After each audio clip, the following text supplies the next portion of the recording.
A mystery, a history, yet shunned.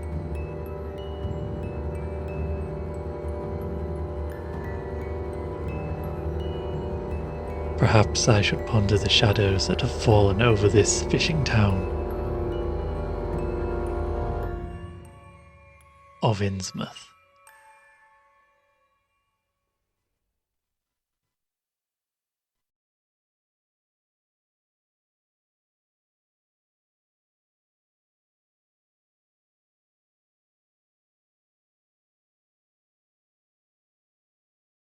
During the winter of 1927 and 28, officials of the federal government made a strange and secret investigation of certain conditions in the ancient Massachusetts seaport of Innsmouth. The public first learned of it in February, when a vast series of raids and arrests occurred, followed by the deliberate burning and dynamiting, under suitable precautions, of an enormous number of crumbling, worm-eaten, and supposedly empty houses along the abandoned waterfront. Uninquiring souls let this occurrence pass as one of the major clashes in a spasmodic war on liquor. Keener news followers, however, wondered at the prodigious number of arrests, the abnormally large force of men used in making them, and the secrecy surrounding the disposal of the prisoners. No trials, or even definite charges were reported, nor were any of the captives seen thereafter in the regular goals of the nation. There were vague statements about disease in concentration camps, and later about dispersal in various naval and military prisons, but nothing positive ever developed. Innsmouth itself was left almost depopulated, and is even now only beginning to show signs of a sluggish, revived existence.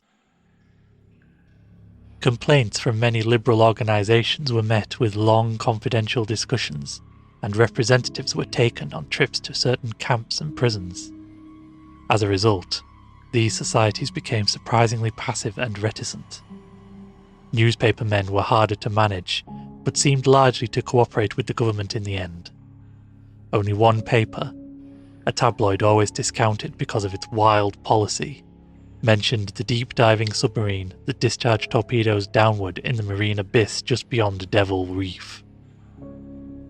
That item, gathered by chance in a haunt of sailors, seemed indeed rather far-fetched, since the low, black reef lies a full mile and a half out from Innsmouth harbour. People around the country and in the nearby towns muttered a great deal amongst themselves, but said very little to the outer world. They had talked about dying and half-deserted Innsmouth for nearly a century, and nothing new could be wilder or more hideous than what they had whispered and hinted years before. Many things had taught them secretiveness, and there was now no need to exert pressure on them.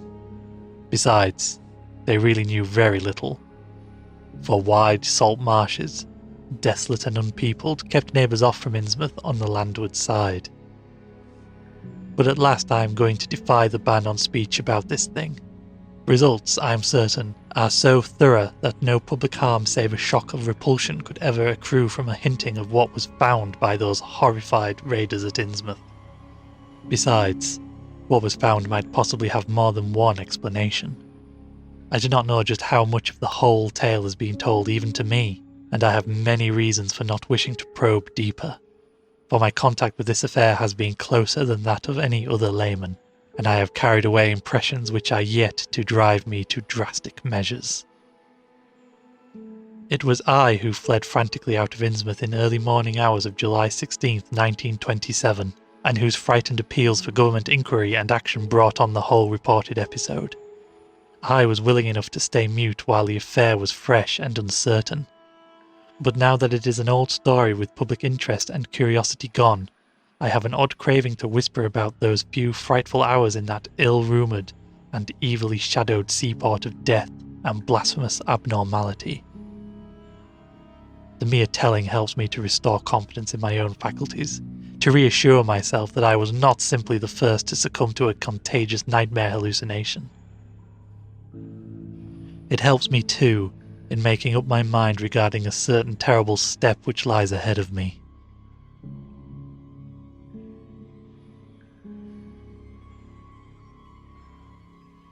I never heard of Innsmouth till the day before I saw it for the first, and, so far, last time. I was celebrating my coming of age by a tour of New England, sightseeing, antiquarian and genealogical, and had planned to go directly from ancient Newburyport to Arkham, whence my mother's family was derived. I had no car but was travelling by train, trolley and motor coach, always seeking the cheapest possible route. In Newburyport they told me that the steam train was the thing to take to Arkham, and it was only at the station ticket office, when I demurred at the high fare, that I learned about Innsmouth. The stout, shrewd-faced agent, whose speech showed him to be no local man, seemed sympathetic toward my effort at economy, and made a suggestion that none of my other informants had offered. "You could take that old bus, I suppose," he said with a certain hesitation, "but it ain't through much of hereabouts. It goes through Innsmouth, and you may have heard of that, and so the people don't like it. Run by an Innsmouth fellow, Joe Sargent. But never get any custom from here, or Arkham either, I guess. Wonder it keeps running at all. I suppose it's cheap enough, but I never seen more than 2 or 3 people in it. Nobody but those Innsmouth folks. Leave the square, front of Hammond's drugstore at 10 a.m. and 7 p.m. unless they've changed lately. Looks like a terrible rattletrap. I've never been on it." That was the first I'd ever heard of shadowed Innsmouth. Any reference to a town not shown on common maps or listed in recent guidebooks would have interested me, and the agent's odd manner of allusion roused something like real curiosity. A town able to inspire such dislike in its neighbours, I thought, must be at least rather unusual, and worthy of a tourist's attention. If it came before Arkham, I would stop off there, and so I asked the agent to tell me something about it. He was very deliberate, and spoke with an air of feeling slightly superior to what he said. "Innsmouth? Well, it's a queer kind of town down at the mouth of the Monoxet. Used to be almost a city, quite a port before the War of 1812, but all gone to pieces in the last 100 years or so. No railroad now, B&M never went through, and the branch line from Raleigh was given up years ago. More empty houses than there are people, I guess, and no business to speak of except fishing and lobstering. Everybody trades mostly here or in Arkham or Ipswich. Once they had quite a few mills, but nothing left now except one gold refinery running on the leanest kind of part-time. That refinery, though, used to be a big thing, and old man Marsh who runs it must be richer than Croesus. Queer old duck, though, and sticks mighty close in his home. He's supposed to have developed some skin disease or deformity late in life that makes him keep out of sight. Grandson of old Captain Obed Marsh, who founded the business. His mother seems to have been some kind of foreigner. They say a South Sea Islander, so everybody raised Cain when he married an Ipswich girl 50 years ago. They always do that about Innsmouth people, and folk here and thereabouts here try to cover up any Innsmouth blood they have in them. But Marsh's children and grandchildren look just like anyone else so far I can see. I've had them pointed out to me here. Though come to think of it, the elder children don't seem to be around lately. Never saw the old man. And why is everybody so down on Innsmouth? Well, young fellow, you mustn't take too much stock in what people around here say. They're hard to get started, but once they do get started, they never let up. They've been telling things about Innsmouth, whispering them mostly, for the last 100 years, I guess, and I gather they're more scared than anything else. Some of the stories would make you laugh. About old Captain Marsh driving bargains with the devil and bringing imps out of hell to live in Innsmouth. Or about some kind of devil worship and awful sacrifice in some place near the wharves that people stumbled on around 1845 or thereabouts. But I come from Panton, Vermont, and that kind of story don't go down with me. You ought to hear, though, what some of the old-timers tell about the Black Reef off the coast. Devil Reef, they call it. It's well above water a good part of the time, and never much below it, but at that you can hardly call it an island. The story is there's a whole legion of devils seen sometimes on that reef, sprawled about or darting in and out of some kind of caves near the top. It's a rugged, uneven thing, a good bit over a mile out, and towards the end of shipping day, sailors used to make big detours just to avoid it. That is, sailors that didn't hail from Innsmouth. One of the things they had against old Captain Marsh was that they was supposed to land on it sometimes at night when the tide was right. Maybe he did, for I dare say the rock formation was interesting, and it's just barely possible he was looking for pirate loot and maybe found in it. But there was talk of his dealing with demons there. Fact is, I guess on the whole, it was really the captain that gave the bad reputation to the reef. That was before the big epidemic of 1846, when over half of the folks in Innsmouth were carried off. They never did quite figure out what the trouble was, but it was probably some foreign kind of disease brought from China or somewhere by the shipping. It surely was bad enough. There was riots over it and all sorts of ghastly doings that I don't believe ever got outside of town, and it left the place in awful shape. Never came back. There can't be more than 300 or 400 people living there now. But the real thing behind the way folks feel is simply race prejudice, and I don't say I'm blaming those that hold it. I hate those Innsmouth folk myself, and I wouldn't care to go to their town. I suppose you know, though I can see you're a Westerner by your talk, what a lot of our New England ships used to have to do with queer ports in Africa, Asia, the South Seas, and everywhere else, and what queer kinds of people they sometimes brought back with them. You probably heard about the sailor man that came home with a Chinese wife, and maybe you know about that still. And maybe you know there's still a bunch of Fiji Islanders somewhere around Cape Cod. Well, there must be something like that back of the Innsmouth people. The place always was badly cut off from the rest of the country by marshes and creeks, and we can't be sure about the ins and outs of the matter. But it's pretty clear that old Captain Marsh must have brought home some odd specimens when he had all 3 of his ships in commission back in the 20s and 30s. There certainly is a strange kind of streak in the Innsmouth folk today. I don't know how to explain it, but it sort of makes you crawl. You'll notice a little in Sergeant if you take his bus.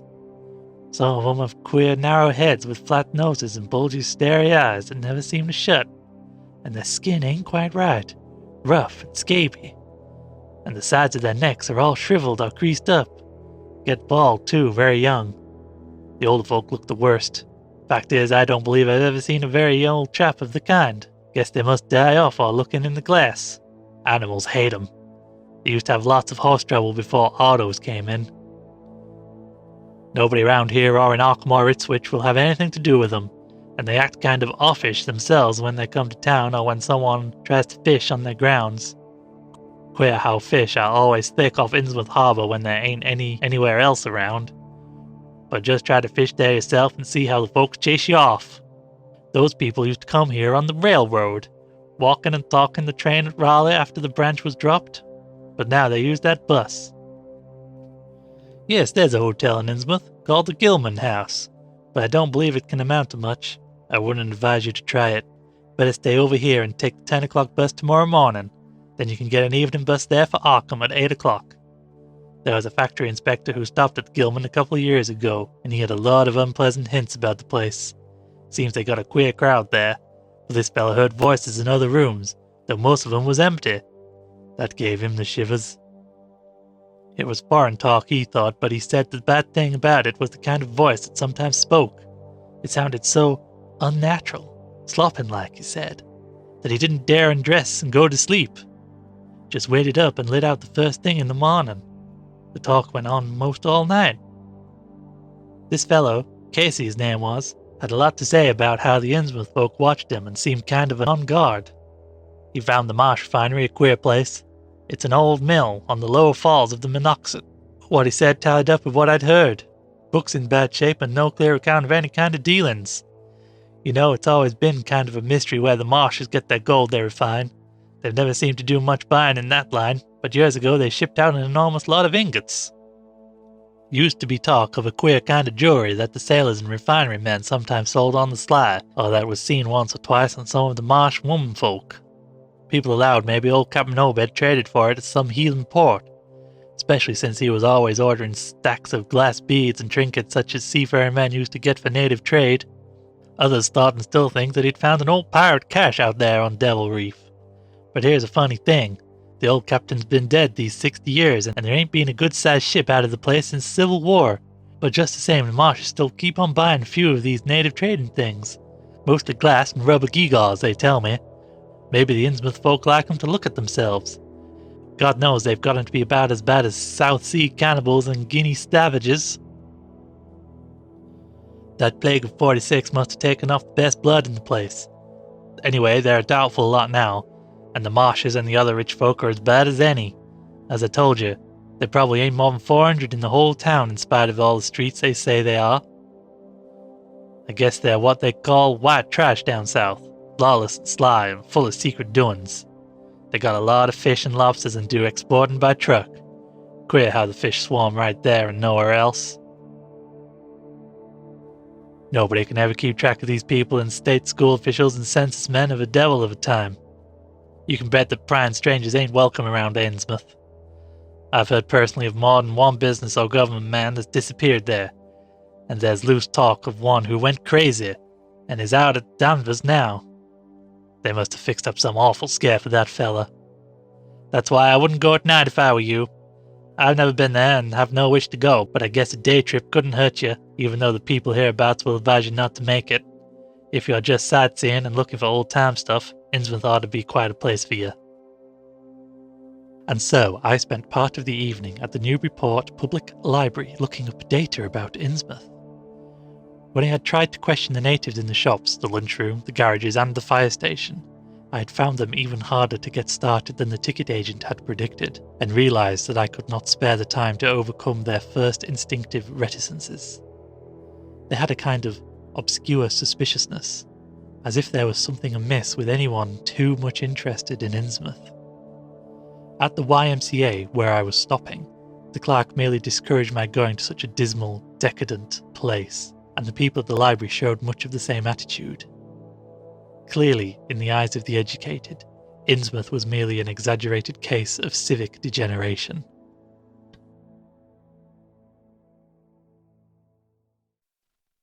The Essex County histories on the library shelves had very little to say, except that the town was founded in 1643, noted for shipbuilding before the Revolution, a seat of great marine prosperity in the early 19th century, and later a minor factory centre using the monoxide as power.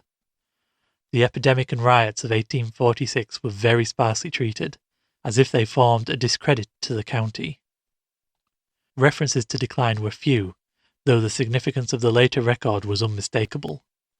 After the Civil War, all industrial life was confined to the Marsh Refining Company, and the marketing of gold ingots formed the only remaining bit of major commerce aside from the eternal fishing.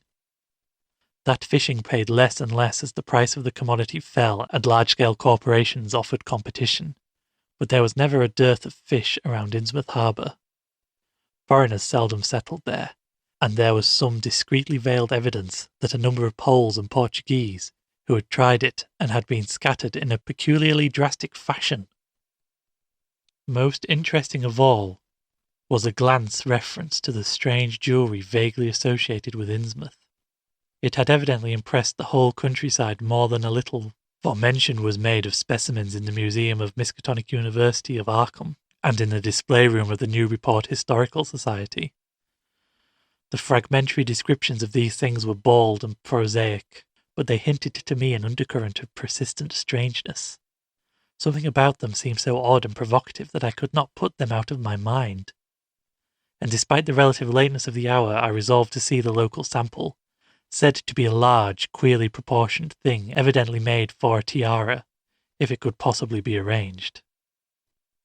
The librarian gave me a note of introduction to the curator of the society, a Miss Anna Tilton, who lived nearby, and after a brief explanation, that ancient gentlewoman was kind enough to pilot me into the closed building, since the hour was not outrageously late. The collection was a notable one indeed, but in my present mood I had eyes for nothing but the bizarre object which glistened in the corner cupboard under the electric lights. It took no excessive sensitiveness to beauty to make me literally gasp at the strange, unearthly splendour of the alien, opulent fantasy that rested there on a purple velvet cushion. Even now I can hardly describe what I saw, though it was clearly enough a sort of tiara, as the description had said. It was tall in front, and with a very large and curiously irregular periphery, as if designed for a head of almost freakishly elliptical outline. The material seemed to be predominantly gold, though a weird lighter lustrousness hinted at some strange alloy with an equally beautiful and scarcely identifiable metal. Its condition was almost perfect, and one could have spent hours in studying the striking and puzzling untraditional designs. Some simply geometrical, and some plainly marine, chased or moulded in high relief on its surface with a craftsmanship of incredible skill and grace. The longer I looked, the more the thing fascinated me, and in this fascination there was a curiously disturbing element hardly to be classified or accounted for. At first I decided that it was the queer, otherworldly quality of the art which made me uneasy. All other art objects I have ever seen either belonged to some known racial or national stream, or else were consciously modernistic defiances of every recognised stream. This tiara was neither. It clearly belonged to some settled technique of infinite maturity and perfection, yet that technique was utterly remote from any, Eastern or Western, ancient or modern, which I had ever heard of or seen exemplified. It was as if the workmanship were that of another planet. However, I soon saw that my uneasiness had a second, and perhaps equally potent source residing in the pictorial and mathematical suggestions of the strange designs. The patterns all hinted of remote secrets and unimaginable abysses in time and space, and the monotonously aquatic nature of the reliefs became almost sinister. Among these reliefs were fabulous monsters of abhorrent grotesqueness and malignity, half Ethiopic and half Batrachian in suggestion, which one could not dissociate from a certain haunting and uncomfortable sense of pseudo-memory, as if they called up some image from deep cells and tissues whose retentive functions are wholly primal and awesomely ancestral. At times I fancied that every contour of the blasphemous fish frogs was overflowing with the ultimate quintessence of unknown and inhuman evil. In odd contrast to the tiara's aspect was its brief and prosy history as related by Miss Tilton. It had been pawned for a ridiculous sum at a shop in State Street in 1873 by a drunken Innsmouth man shortly afterwards killed in a brawl. The Society had acquired it directly from the pawnbroker, at once giving it a display worthy of its quality. It was labelled as of probable East Indian or Indo-Chinese provenance, though the attribution was frankly tentative. Miss Tilton, comparing all possible hypotheses regarding its origin and its presence in New England, was inclined to believe that it formed part of some exotic pirate horde discovered by old Captain Obed Marsh. This view was surely not weakened by the insistent offers of purchase at a high price which the Marshes began to make as soon as they knew of its presence, and which they repeated to this day despite the Society's unvarying determination not to sell. As the good lady showed me out of the building, she made it clear that the pirate theory of the Marsh fortune was a popular one among the intelligent people of the region. Her own attitude towards shadowed Innsmouth, which she had never seen, was one of disgust at a community slipping far down the cultural scale, and she assured me that the rumours of devil worship were partly justified by a peculiar secret cult which had gained force there and engulfed all the orthodox churches. It was called, she said, the Esoteric Order of Dagon, and was undoubtedly a debased, quasi-pagan thing imported from the East a century before, at a time when the Innsmouth fisheries seemed to be going barren. Its persistence among a simple people was quite natural in view of the sudden and permanent return of abundantly fine fishing, and it soon came to be the greatest influence on the town, replacing Freemasonry altogether and taking up headquarters in the old Masonic Hall on New Church Green. All this, to the pious Miss Tilton, formed an excellent reason for shunning the ancient town of decay and desolation, but to me it was merely a fresh incentive. To my architectural and historical anticipations was now added an acute anthropological zeal, and I could scarcely sleep in my small room at the Y as the night wore away.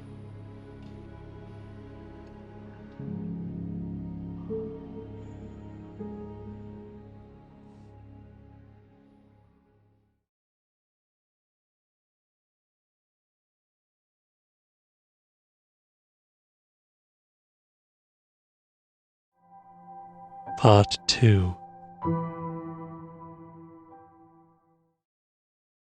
Shortly before 10 the next morning, I stood with one small valise in front of Hammond's drugstore in Old Market Square waiting for the Innsmouth bus. As the hour for its arrival drew near, I noticed a general drift of the loungers to other places up the street, or to the ideal lunch across the square. Evidently the ticket agent had not exaggerated the dislike which local people bore towards Innsmouth and its denizens. In a few moments, a small motor coach of extreme decrepitude and dirty grey colour rattled down State Street, made a turn and drew up at the curb beside me. I felt immediately that it was the right one, a guess which the half-illegible sign on the windshield, Arkham, Innsmouth, Newport, soon verified. There were only 3 passengers, dark and unkempt men of sullen visage and somewhat youthful cast, and when the vehicle stopped, they clumsily shambled out and began walking up State Street in a silent, almost furtive fashion.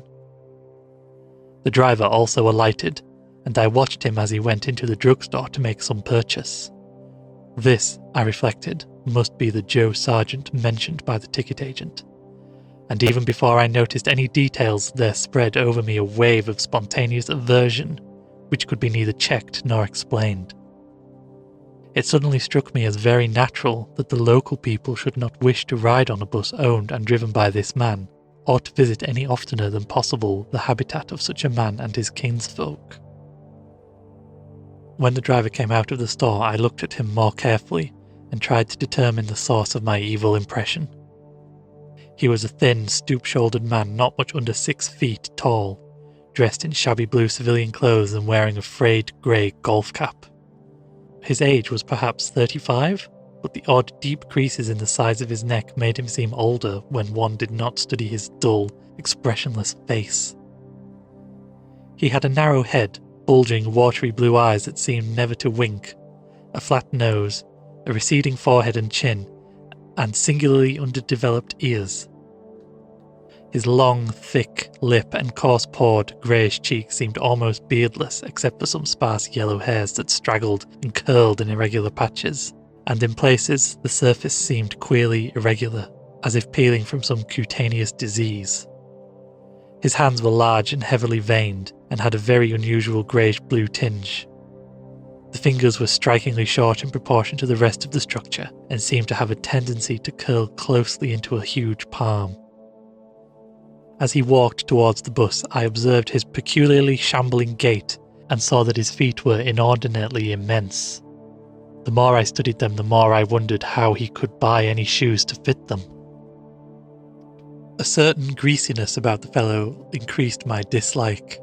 He was evidently given to working or lounging around the fish docks, and carried with him much of their characteristic smell. Just what foreign blood was in him I could not even guess. His oddities certainly did not look Asiatic, Polynesian, Levantine or Negroid, yet I could see why the people found him alien. I myself would have thought of biological degeneration rather than alienage. I was sorry when I saw that there would be no other passengers on the bus.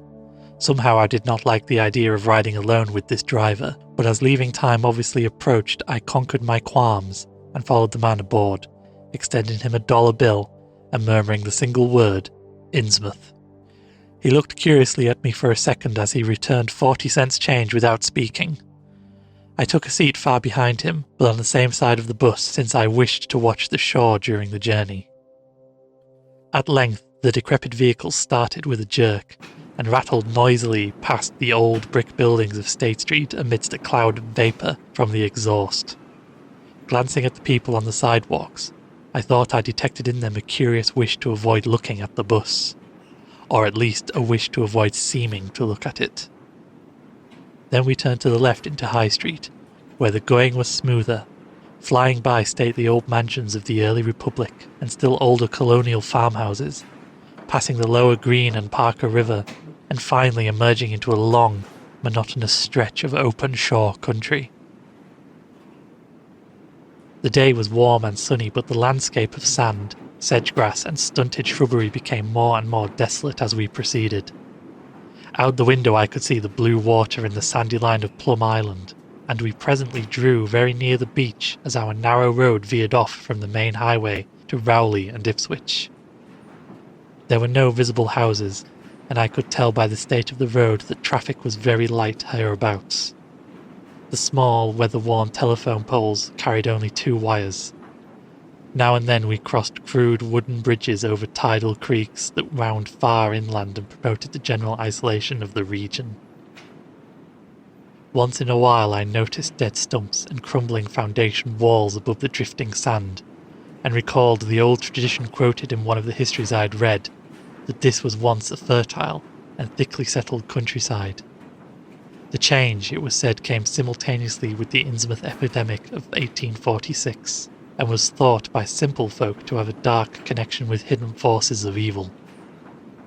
Actually, it was caused by the unwise cutting of woodlands near the shore, which robbed the soil of its best protection and opened the way for waves of wind-blown sand.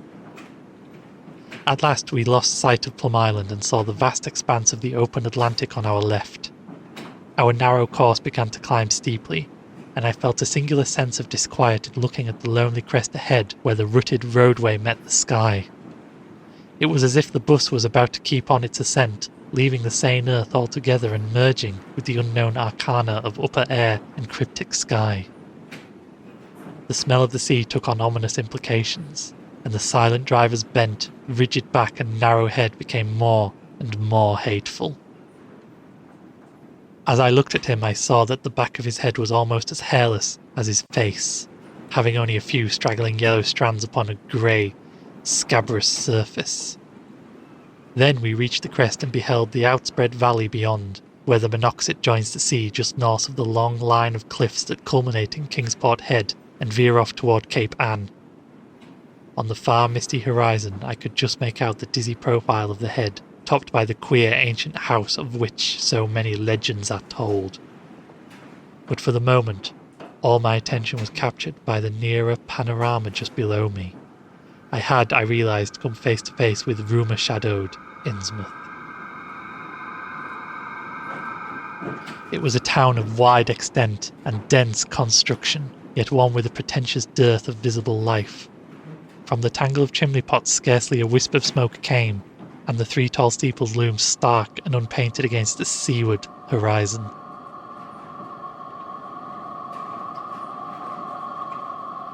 One of them was crumbling down at the top, and in that and another there were only black gaping holes where clock dials should have been. The vast huddle of sagging gambreled roofs and peaked gables conveyed with offensive clearness the idea of wormy decay, and as we approached along the narrow descending road I could see that many roofs had wholly caved in. There were some large square Georgian houses too, with hipped roofs, cupolas and railed widows' walks. They were mostly well backed from the water, and one or two seemed to be in moderately sound condition. Stretching inland from among them I saw the rusted, grass-grown line of the abandoned railway, with leaning telegraph poles now devoid of wires, and the half-obscured lines of the old carriage roads to Rowley and Ipswich. The decay was worse close to the waterfront, though in its very midst I could spy the white belfry of a fairly well-preserved brick structure which looked like a small factory. The harbour, long clogged with sand, was enclosed by an ancient stone breakwater, on which I could begin to discern the minute forms of a few seated fishermen, and at whose end were what looked like foundations of a bygone lighthouse. A sandy tongue had formed inside this barrier, and upon it I saw a few decrepit cabins, moored dories, and scattered lobster pots. The only deep water seemed to be where the river poured out past the belfried structure and turned southward to join the ocean at the breakwater's end. Here and there the ruins of wharves jutted out from the shore to end in indeterminate rottenness, those farthest south seeming the most decayed, and far out at sea, despite a high tide, I glimpsed a long, black line scarcely rising above the water, yet carrying a suggestion of odd, latent malignancy. This I knew must be Devil Reef. As I looked, a subtle, curious sense of beckoning seemed superadded to the grim repulsion, and oddly enough I found this overtone more disturbing than the primary impression. We met no one on the road, but presently began to pass deserted farms in varying stages of ruin. Then I noticed a few inhabited houses with rags stuffed in the broken windows, and shells and dead fish lying about the littered yards. Once or twice I saw listless-looking people working in barren gardens, or digging clams on the fishy-smelling beach below, and groups of dirty, simian-visaged children playing around weed-grown doorsteps.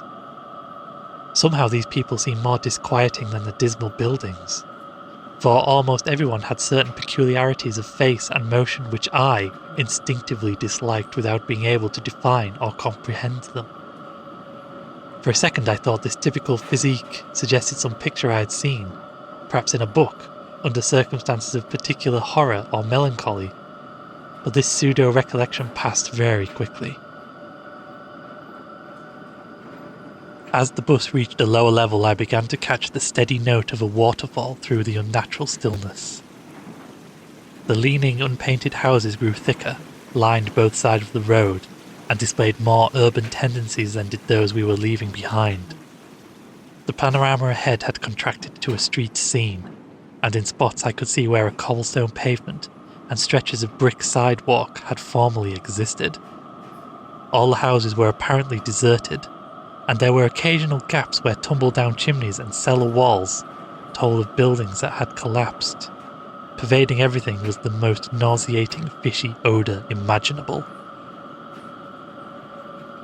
Soon cross streets and junctions began to appear, those on the left leading to shoreward realms of unpaved squalor and decay, while those on the right showed vistas of departed grandeur. So far I had seen no people in the town, but there now came signs of a sparse habitation. Curtained windows here and there, and an occasional battered motor car at the curb. Pavement and sidewalks were increasingly well defined, and though most of the houses were quite old wood and brick structures of the early 19th century, they were obviously kept fit for habitation. As an amateur antiquarian, I almost lost my olfactory disgust and my feeling of menace and repulsion amidst the rich, unaltered survival from the past. But I was not to reach my destination without one very strong impression of poignantly disagreeable quality. The bus had come to some sort of open concourse, or radial point, with churches on two sides and the bedraggled remains of a circular green in the centre, and I was looking at a large pillared hall on the right-hand junction ahead. The structure, once white painted, was now grey and peeling, and the black and gold sign on the pediment was so faded that I could only with difficulty make out the words, Esoteric Order of Dagon. This then was the former Masonic Hall, now given over to a degraded cult. As I strained to decipher this inscription, my notice was distracted by the raucous tones of a cracked bell across the street, and I quickly turned to look out the window on my side of the coach. The sound came from a squat towered stone church of manifestly later date than most of the houses, built in a clumsy Gothic fashion and having a disproportionately high basement with shuttered windows. Though its hands of the clock were missing on the side I glimpsed, I knew that those hoarse strokes were telling the hour of 11. Then suddenly all thoughts of time were blotted out by an onrushing image of sharp intensity and unaccountable horror which had seized me before I knew what it really was. The door of the church basement was open, revealing a rectangle of blackness inside, and as I looked, a certain object crossed, or seemed to cross, that dark rectangle, burning into my brain a momentary conception of nightmare which was all the more maddening because analysis could not show a single nightmarish quality in it. It was a living object, the first except the driver that I had seen since entering the compact part of the town, and had I been in a steadier mood I would have found nothing whatever of terror in it. Clearly, as I realised a moment later, it was the pastor clad in some peculiar vestments doubtless introduced since the Order of Dagon had modified the ritual of the local churches. The thing which had probably caught my first subconscious glance and supplied the touch of bizarre horror was the tall tiara he wore, an almost exact duplicate of the one Miss Tilton had shown me the previous evening. This, acting on my imagination, had supplied namelessly sinister qualities to the indeterminate face and robed, shambling form beneath it. There was not, I soon decided, any reason why I should have felt that shuddering touch of evil pseudo-memory. Was it not natural that a local mystery cult should adopt among its regimentals a unique type of headdress made familiar to the community in some strange way, perhaps as treasure trove?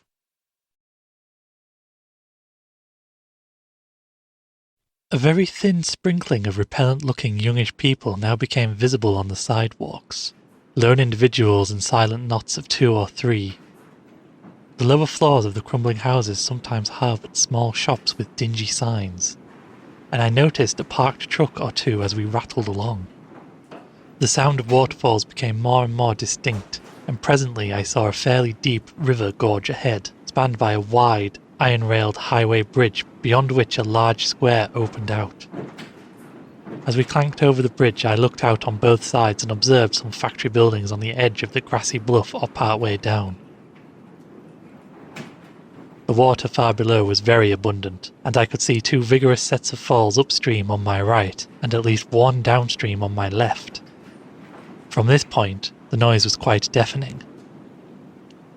Then we rolled into the large semicircular square across the river and drew up on the right-hand side in front of a tall, cupola-crowned building with remnants of yellow paint and with a half-effaced sign proclaiming it to be the Gilman House. I was glad to get out of that bus and at once proceeded to check my valise in the shabby hotel lobby. There was only one person in sight, an elderly man without what I had come to call the Innsmouth look, and I decided not to ask him any of the questions which bothered me, remembering that odd things had been noticed in this hotel. Instead, I strolled out on the square from which the bus had already gone and studied the scene minutely and appraisingly. One side of the cobblestoned open space was the straight line of the river. The other was a semicircle of slant-roofed bricked buildings of about the 1800 period, from which several streets radiated away to the southeast, south and southwest. Lamps were depressingly few and small, all low-powered incandescents, and I was glad that my plans called for departure before dark, even though I knew the moon would be bright. The buildings were all in fair condition, and included perhaps a dozen shops in current operation, of which one was a grocery of the first national chain, others a dismal restaurant, a drugstore, and a wholesale fish dealer's office, and still another at the eastern extremity of the square near the river, an office of the town's only industry, the Marsh Refining Company. There were perhaps 10 people visible, and 4 or 5 automobiles and motor trucks stood scattered about. I did not need to be told that this was the civic centre of Innsmouth. Eastward I could catch blue glimpses of the harbour, against which rose the decaying remains of 3 once beautiful Georgian steeples, and towards the shore on the opposite bank of the river I saw the white belfry surmounting what I took to be the Marsh Refinery. For some reason or other I chose to make my first inquiries at the chain grocery, whose personnel was not likely to be native to Innsmouth. I found a solitary boy of about 17 in charge, and was pleased to note the brightness and affability which promised cheerful information. He seemed exceptionally eager to talk, and I soon gathered that he did not like the place, its fishy smell or its furtive people. A word with any outsider was a relief to him. He hailed from Arkham, boarded with a family who came from Ipswich, and went back home whenever he got a moment off. His family did not like him to work in Innsmouth, but the chain had transferred him there and he did not wish to give up his job. There was, he said, no public library or chamber of commerce in Innsmouth, but I could probably find my way about. The street I had come down was Federal. West of that were the fine old residence streets, Broad, Washington, Lafayette and Adams, and east of it were the Shorewood slums. It was in these slums, along Main Street, that I would find the old Georgian churches, but they were all long abandoned. It would be well not to make oneself too conspicuous in such neighbourhoods, especially north of the river, since the people were sullen and hostile. Some strangers had even disappeared. Certain spots were almost forbidden territory, as he had learned at considerable cost. One must not, for example, linger much around the Marsh Refinery, or around any of the still-used churches, or around the pillared Order of Dagon Hall at Newchurch Green. Those churches were very old, all violently disavowed by their respective denominations elsewhere, and apparently using the queerest kind of ceremonials and clerical vestments. Their creeds were heterodox and mysterious, involving hints of certain marvellous transformations leading to bodily immortality, of a sort, on this earth. The youth's own pastor, Dr. Wallace of Ashby, M.E. Church in Arkham, had gravely urged him not to join any church in Innsmouth. As for the Innsmouth people, the youth hardly knew what to make of them. They were as furtive and seldom seen as animals that live in burrows, and one could hardly imagine how they passed their time apart from their desultory fishing. Perhaps, judging from their quantities of bootleg liquor they consumed, they lay for most of the daylight hours in an alcoholic stupor. They seemed suddenly banded together in some sort of fellowship and understanding, despising the world as if they had access to other and preferable spheres of entity. Their appearance, especially those staring, unwinking eyes which one never saw shut, was certainly shocking enough, and their voices were disgusting. It was awful to hear them chanting in their churches at night, and especially during their main festivals or revivals, which fell twice a year, on April 30th and October 31st. They were very fond of the water, and swam a great deal in both river and harbour. Swimming races out to Devil Reef were very common, and everyone in sight seemed well able to share in this arduous sport. When one came to think of it, it was generally only rather young people who were seen about in public, and of these the oldest were apt to be the most tainted looking. When exceptions did occur, they were mostly persons with no trace of aberrancy, like the old clerk at the hotel. One wondered what became of the bulk of the older folk, and whether the Innsmouth look were not a strange and insidious disease phenomena, which increased its hold as years advanced. Only a very rare affliction, of course, could bring about such vast and radical anatomical changes in a single individual after maturity, changes involving osseous factors as basic as the shape of the skull. But then, even this aspect was no more baffling and unheard of than the visible features of the malady as a whole.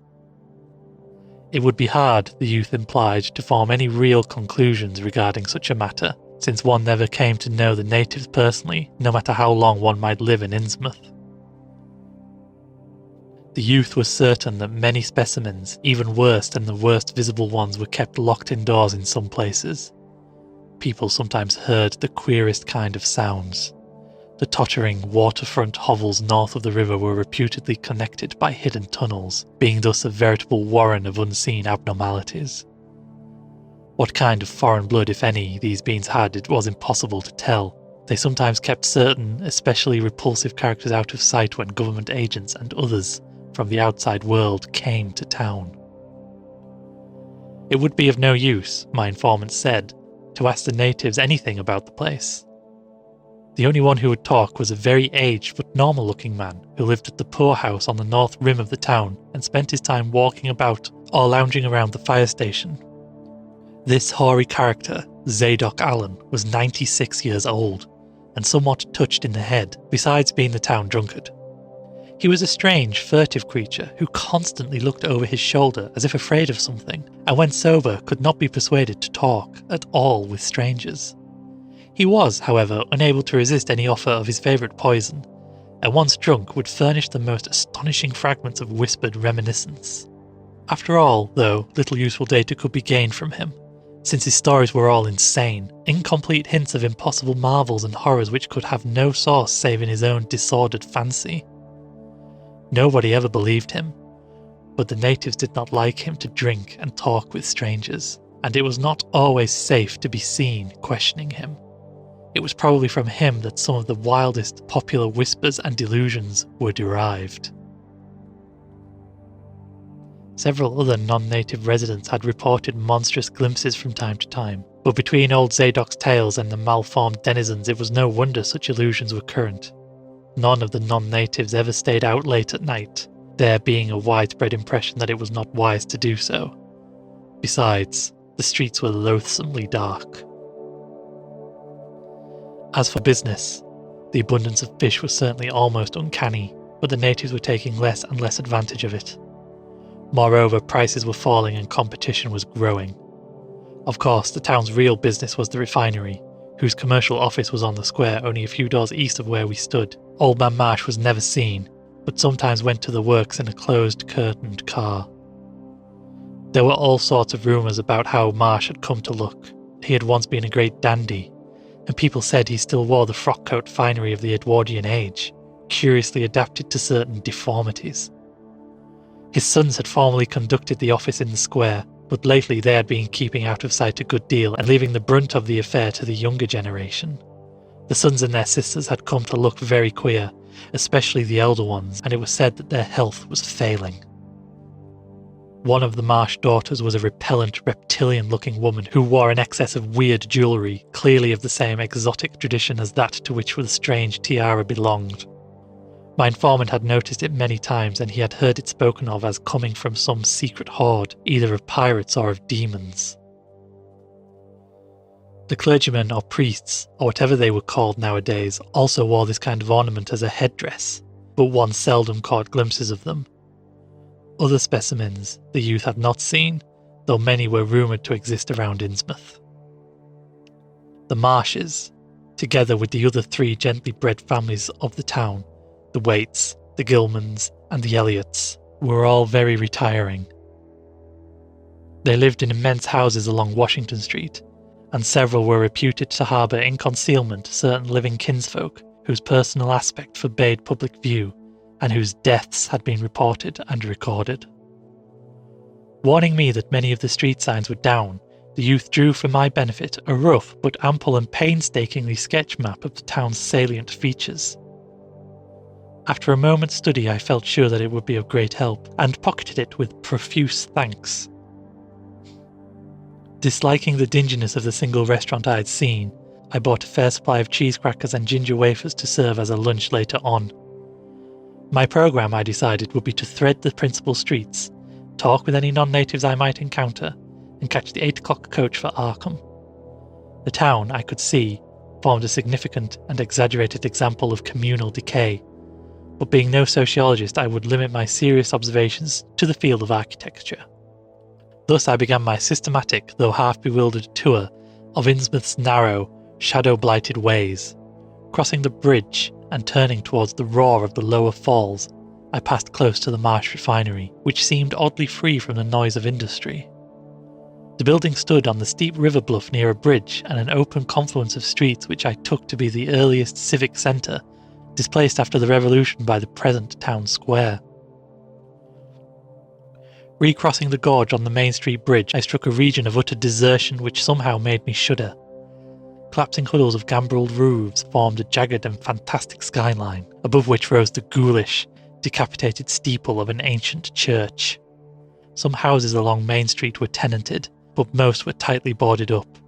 Down unpaved side streets I saw the black, gaping windows of deserted hovels, many of which leaned at perilous and incredible angles through the sinking of part of the foundations.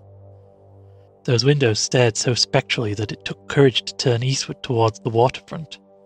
Certainly the terror of a deserted house swells in geometrical rather than arithmetical progression, as houses multiply to form a city of stark desolation.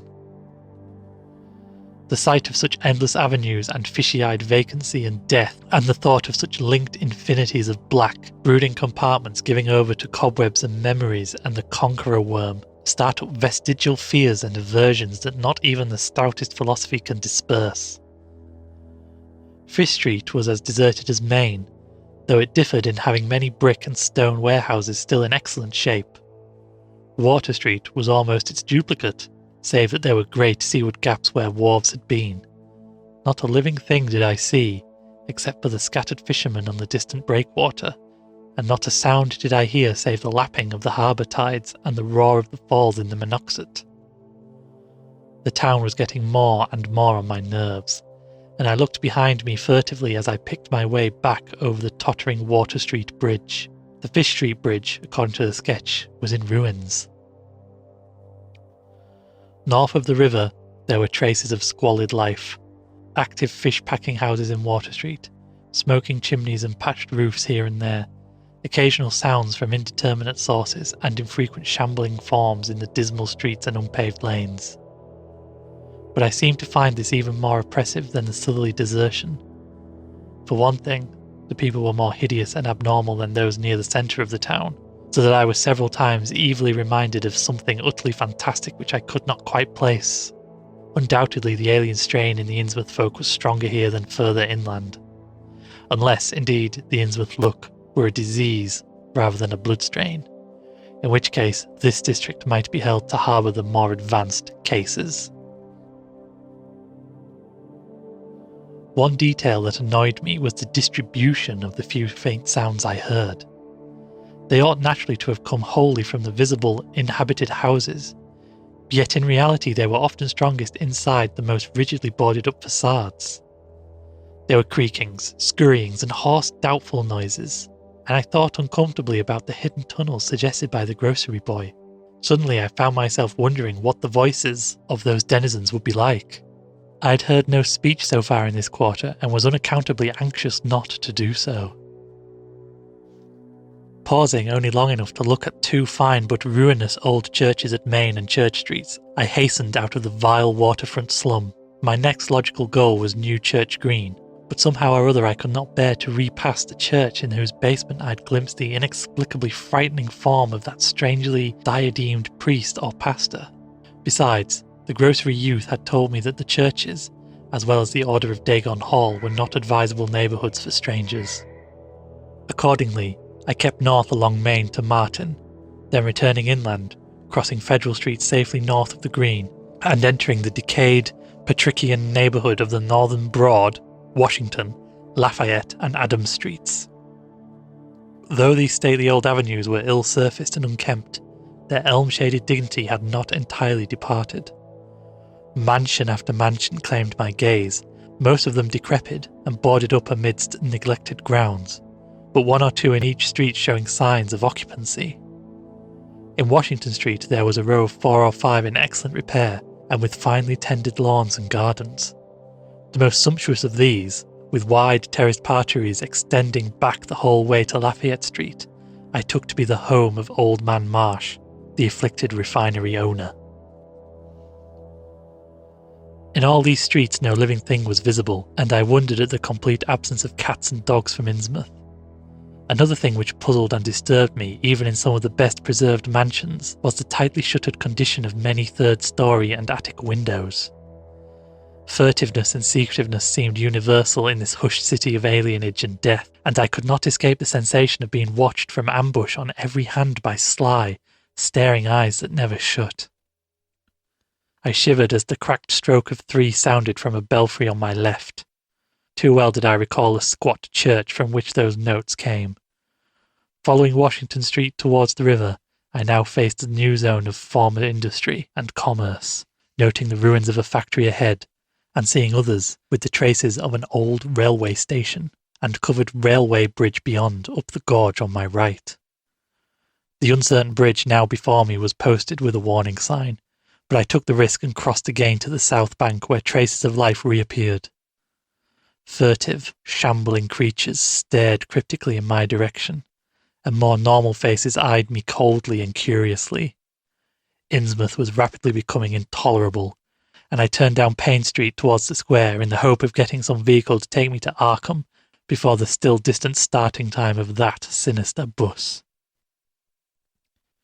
It was then that I saw the tumble-down fire station on my left, and noticed the red-faced, bushy-bearded, watery-eyed old man in nondescript rags, who sat on a bench in front of it, talking with a pair of unkempt but not abnormal-looking firemen.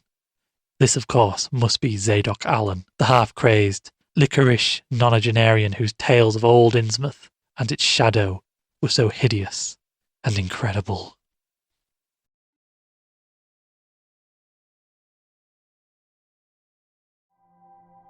Part 3.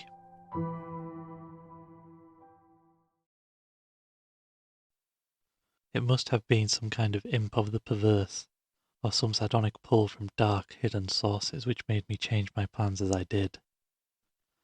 I had long before resolved to limit my observations to architecture alone, and I was even then hurrying towards the square in an effort to get quick transportation out of this festering city of death and decay. But the sight of old Zadok Allen set up new currents in my mind, and made me slacken my pace uncertainly.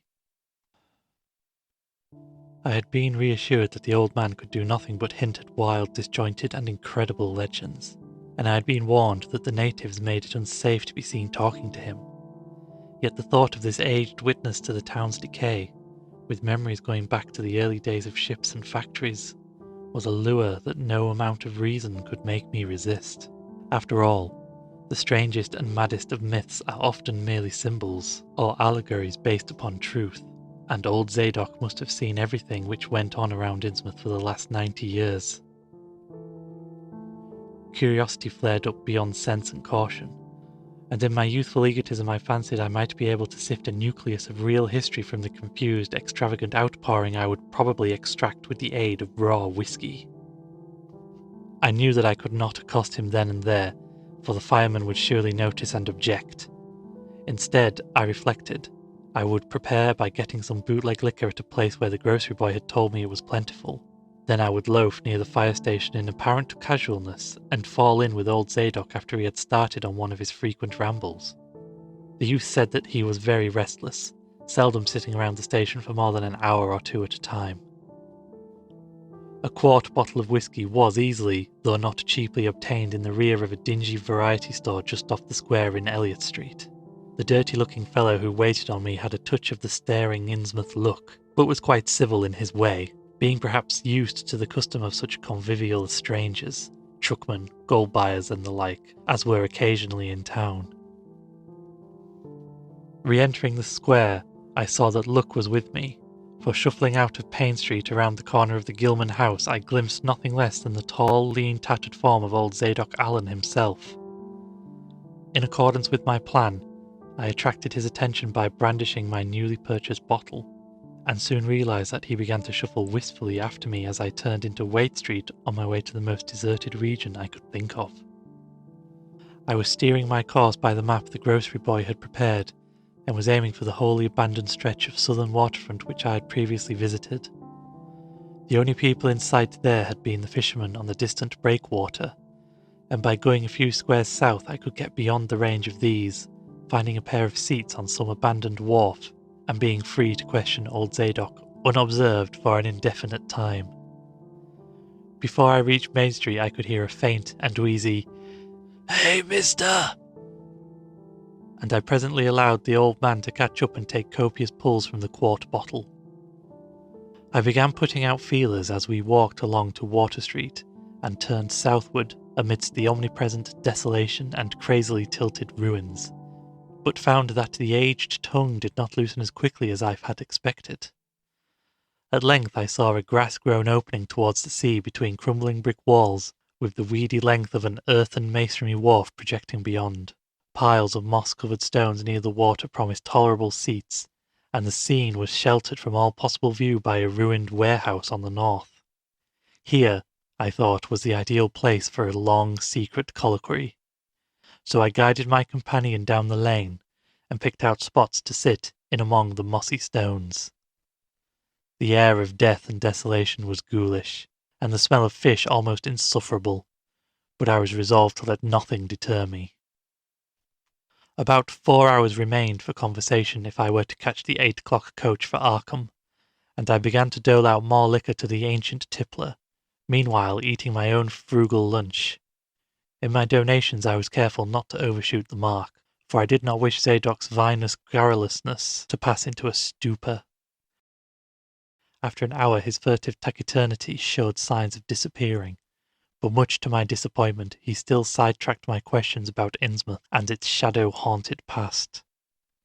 He would babble of current topics, revealing a wide acquaintance with newspapers and a great tendency to philosophize in a sensacious village fashion.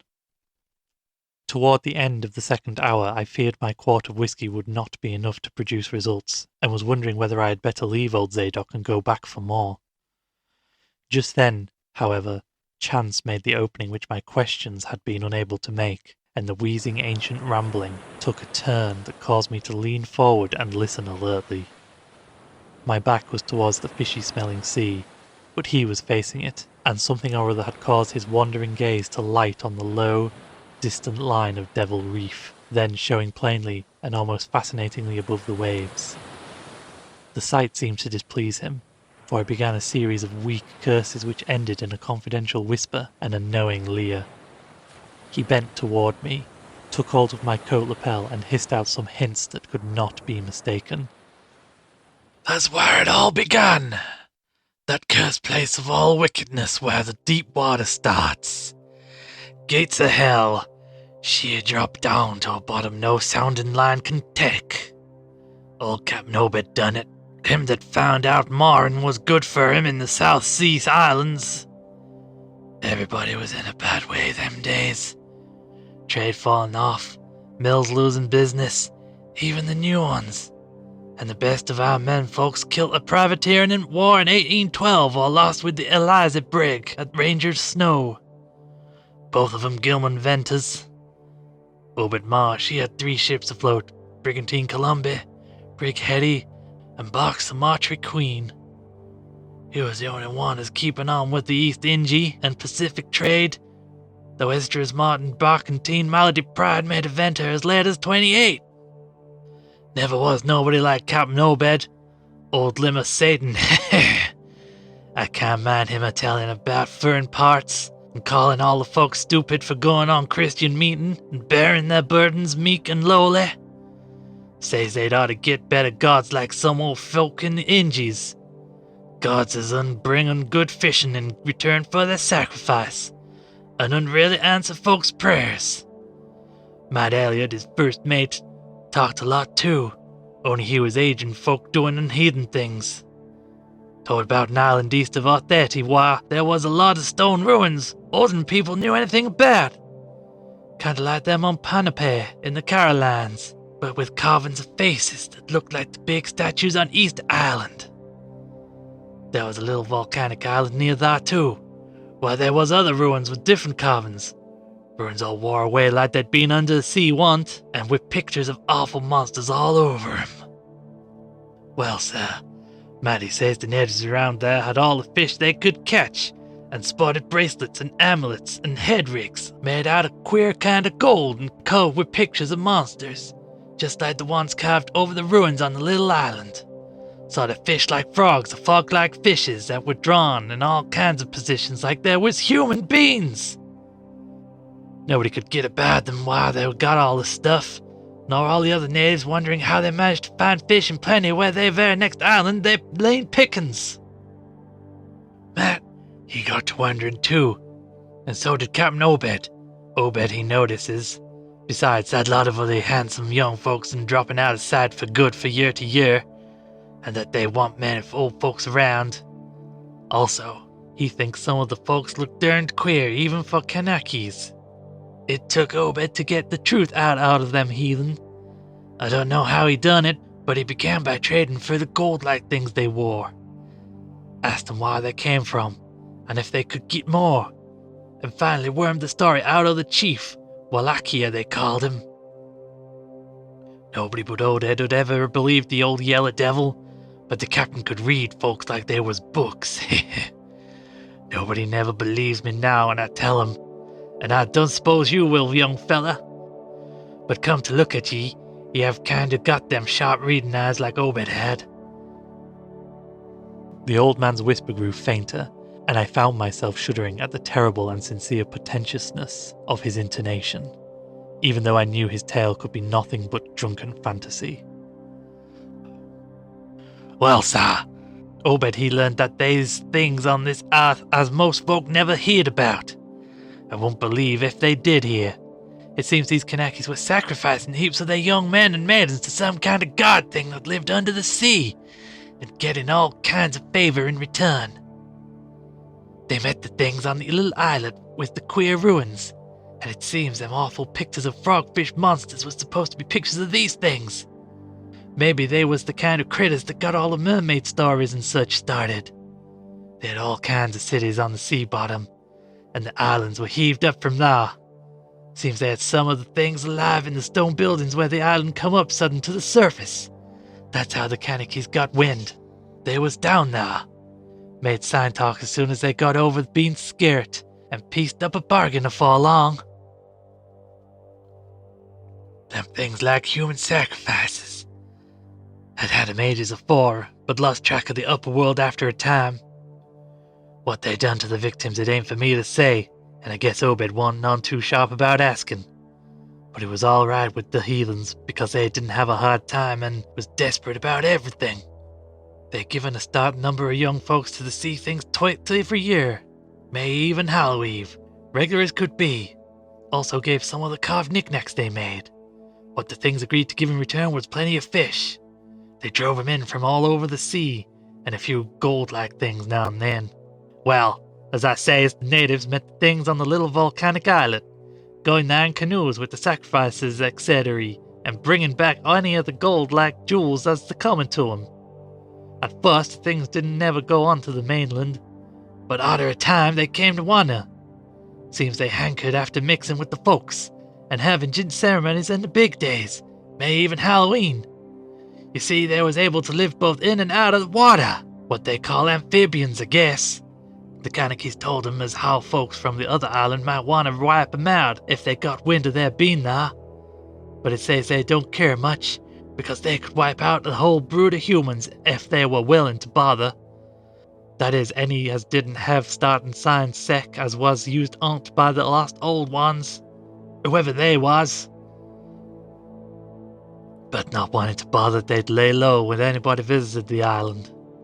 When it come to main with them toad-looking fishes, the Kanaki kind of balked, but finally they learned something as put a new face on the matter. Seems that human folks has got a kind of relation to such water beasts, that everything alive came about of the water once, and only needs a little change to go back again. Them things told the Kanakys that if they mixed blood, they'd be children, as 'ud look human at first, but they'd turn more and more like the things, till finally they'd take to the water and join the main lot of things down there. And this was the important part, young fella. Them as turned into the fish things and went into the water would never die. Them things never did, except they was killed violent. Well, so it seems by the time Obed knowed them islanders, they was all full of fish blood from the deep water things. When they got an old begging to show it, they was kept hiding till they felt like talking to the water and quitting the place. Some was more touched than others, and some never did change quite enough to take to the water, but mostly they turned out just the way them things said. Them as was born more like the things changed early, but them as was nearly human sometimes stayed on the island till they was past 70, those that usually go down under for trial trips afore that. Folks as I took to the water generally came back a good deal of visit, so a man would often be talking to his old 5 times great-grandfather who'd left the dry land a couple of 100 years or so fore. Everybody got out of the idea of dying, except in canoe wars with the other islanders, or as sacrifices to the sea gods down below, or from snakebite, or plague, or sharp galloping ailments or something before they could take to the water, but simply looked forward to a kind of change that went a bit horrible after a while. They thought what they'd got was well worth all they had to give up, and I guess Obed kinda came to think the same himself when he chewed over old Wallachia's story a bit. Wallachia, though, was one of the few as hadn't got none of the fish blood, being of a royal line that intermarried with royal lines on other islands. Wallachia had shown Obed a lot of rites and incantations as had to do with the sea things, and let him see some of the folks in the village as had changed a lot from human shape. Somehow or other, though, he never would let him see one of the regular things from right out of the water. In the end, he gave him a funny kind of thingamajig made out of lead or something that he said would bring up the fish things from any place in the water while there might be a nest of them. The idea was to drop it down with the right kind of prayers and such. Wallachia allowed as the things were scattered all over the world, so anybody that looked about could find a nest and bring 'em up if they was wanted. Matt, he didn't like this business at all, and wanted Obed should keep away from the island. But the captain was sharp for gaining and found he could get them gold-like things so cheap it'd pay him to make a specialty of 'em. Things went on that way for years, and Obed got enough of that gold-like stuff to make him start the refinery in Waite's old run-down fiddling mill. He didn't dare sell the pieces like they was, for folks would be all the time asking questions. All the same, his crews would get a piece and dispose of it now and then, even though they was swore to keep quiet, and he let his woman folks wear some of the pieces as was more human-like than most. Well, come about 38, when I was 7 years old, Obed, he found the island people all wiped out between voyages. Seems the other islanders had got wind of what was going on and had took matters into their own hands. Suppose they must have had. After all, them old magic signs as the sea things say was the only things they was afraid of. No telling what any of them Kanakys will chance to get a holt of when the sea bottom throws up some island with ruins older than the deluge. Pious cusses these was. They didn't leave nothing standing on either the main island or the little volcanic island, except what parts of the ruins too big to knock down. In some places there was little stones strewed about, like charms. with something on 'em like you call a swastika nowadays. Probably them was the old one's signs. Folks all wiped out, no trace of no gold-like things, and none of them Kanakys unbreathing a word about the matter. Wouldn't even admit there'd ever been any people on that island. That naturally hit Obed pretty hard, seeing as the normal trade was doing very poor. It hit the whole of Innsmouth too, because in seafaring days what profited the master of a ship generally profited the crew proportionate. Most of the folks around the town took the hard times, kinda sheep-like, and resigned. But they was in bad shape because the fishing was petering out and the mills weren't doing none too well. Then the time Obed he begun a cursing at the folks for being dull sheep and praying to a Kissian heaven as didn't help him none. He told 'em he knowed of folks as prayed to gods that gave something you really need, and saying if a good bunch of men would stand by him, he could maybe get a hold of certain powers, as and bring plenty of fish and quite a bit of gold. Of course, them as served on the Zanachi queen and seed the island know what he meant, and weren't none too anxious to get close to see things like they'd heard tell on. But them as didn't know what 'twas all about got kind of swayed by what Obed had to say, and begun to ask what he could do to set him on the way to the faith as it brings in results.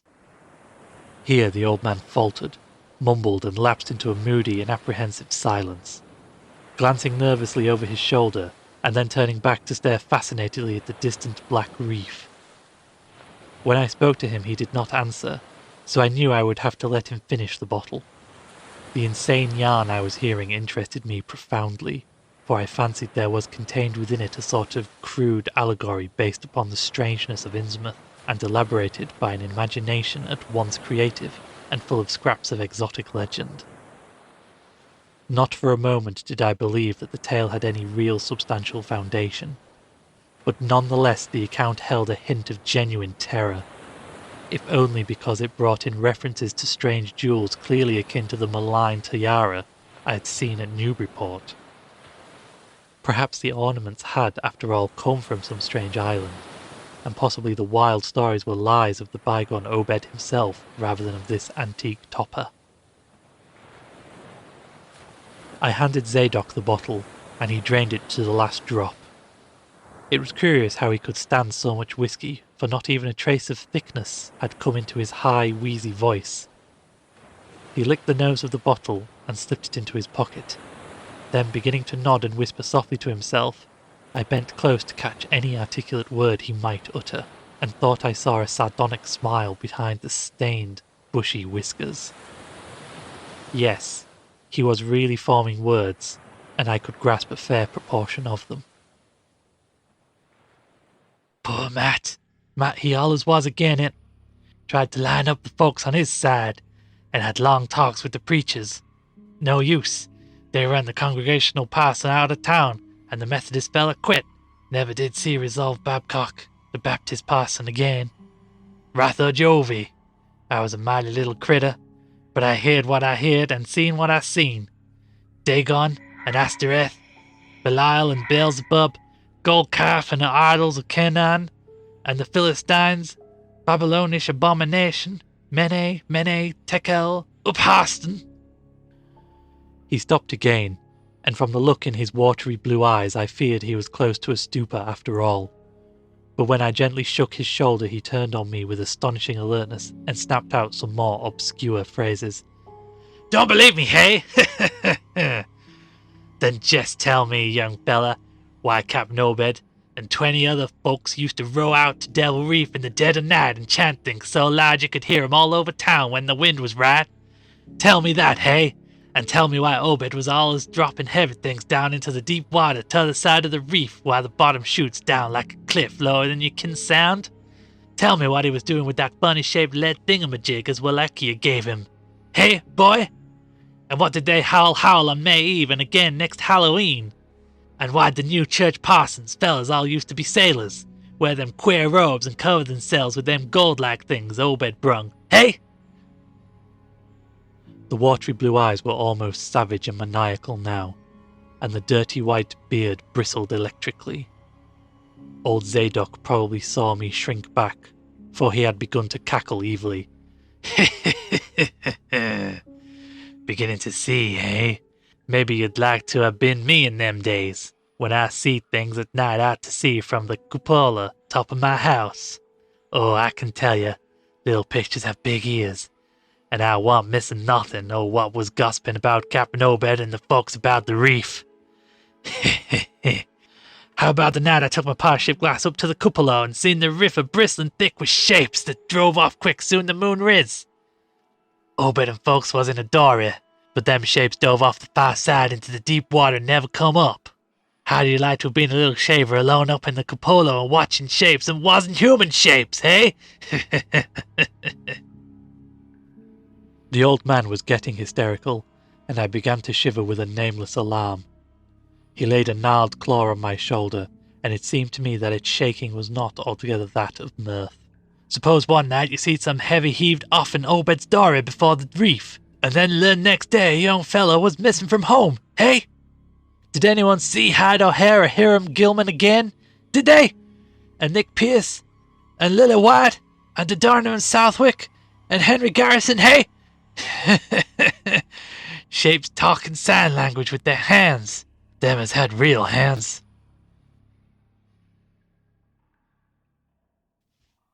Well, sir, that was the time Obed began to get on his feet again.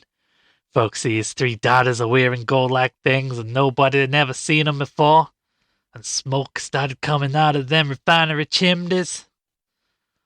Other folks were prospering too. Fish began to swarm into the harbor fit to kill, and heaven knows what size cargoes was begun to ship about to Newburyport, Arkham, and Boston.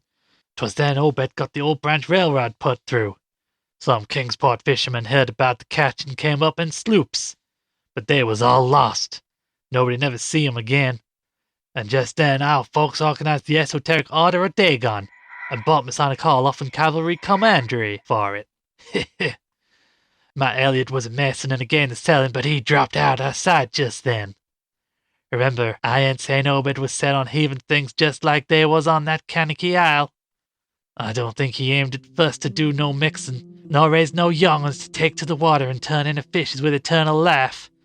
He wanted them gold things and was willing to pay heavy, and I guess the others was satisfied for a while. Come in 46, the town done some looking and thinking for itself. Too many folks missing, too much wild preaching at meeting of a Sunday, too much talk about that reef. Guess I was done a bit by telling Selectman Maury what I see from the cupola. There was a party one night as followed Obed's crowd about to the reef, and I heard shots betwixt the dories. Next day, Obed and 32 others was in goal, with everybody a-wondering just what was afoot and just what charge again 'em could be got to halt. God, if everybody looked ahead. A couple of weeks later, when nothing had been thrown into the sea for that long... Zadok showed signs of fright and exhaustion, and I let him keep silent for a while, though glancing apprehensively at my watch. The tide had turned and was coming in now, and the sound of the waves seemed to arouse him. I was glad of that tide, for at high water the fishy smell might not be so bad. Again I strained to catch his whispers. That awful night. I seed 'em. I was up in the cupola, hordes of 'em, swarms of 'em, all over the reef and swimming up the harbour into the Monoxid. God, what happened in the streets of Innsmouth that night? They rattled our door, but Pa wouldn't open. Then he climbed out the kitchen window with the musket to find Selectman Maury and see what he could do. Mounds of the dead and the dying, shoots and screams, shouting in Old Square and Town Square and Church Green. Go throw it open, proclamation, treason. Call it the plague when folks came in and found half the people missing. Nobody left but them as urging in with Obed and them things, or else keep quiet. Never heard of my pa no more. The old man was panting and perspiring profusely. His grip on my shoulder tightened. Everything cleaned up in the morning, but there was traces. Obed, he kinda takes charge and says things is going to be changed. Others'll worship with us at meeting time, and certain houses has got to entertain guests. They wanted to mix like they'd done with the Kanikis, and he for one didn't feel bound to stop 'em. Far gone was Obed, just like a crazy man on the subject. He said they brung us fish and treasure, and should have what they hankered arter.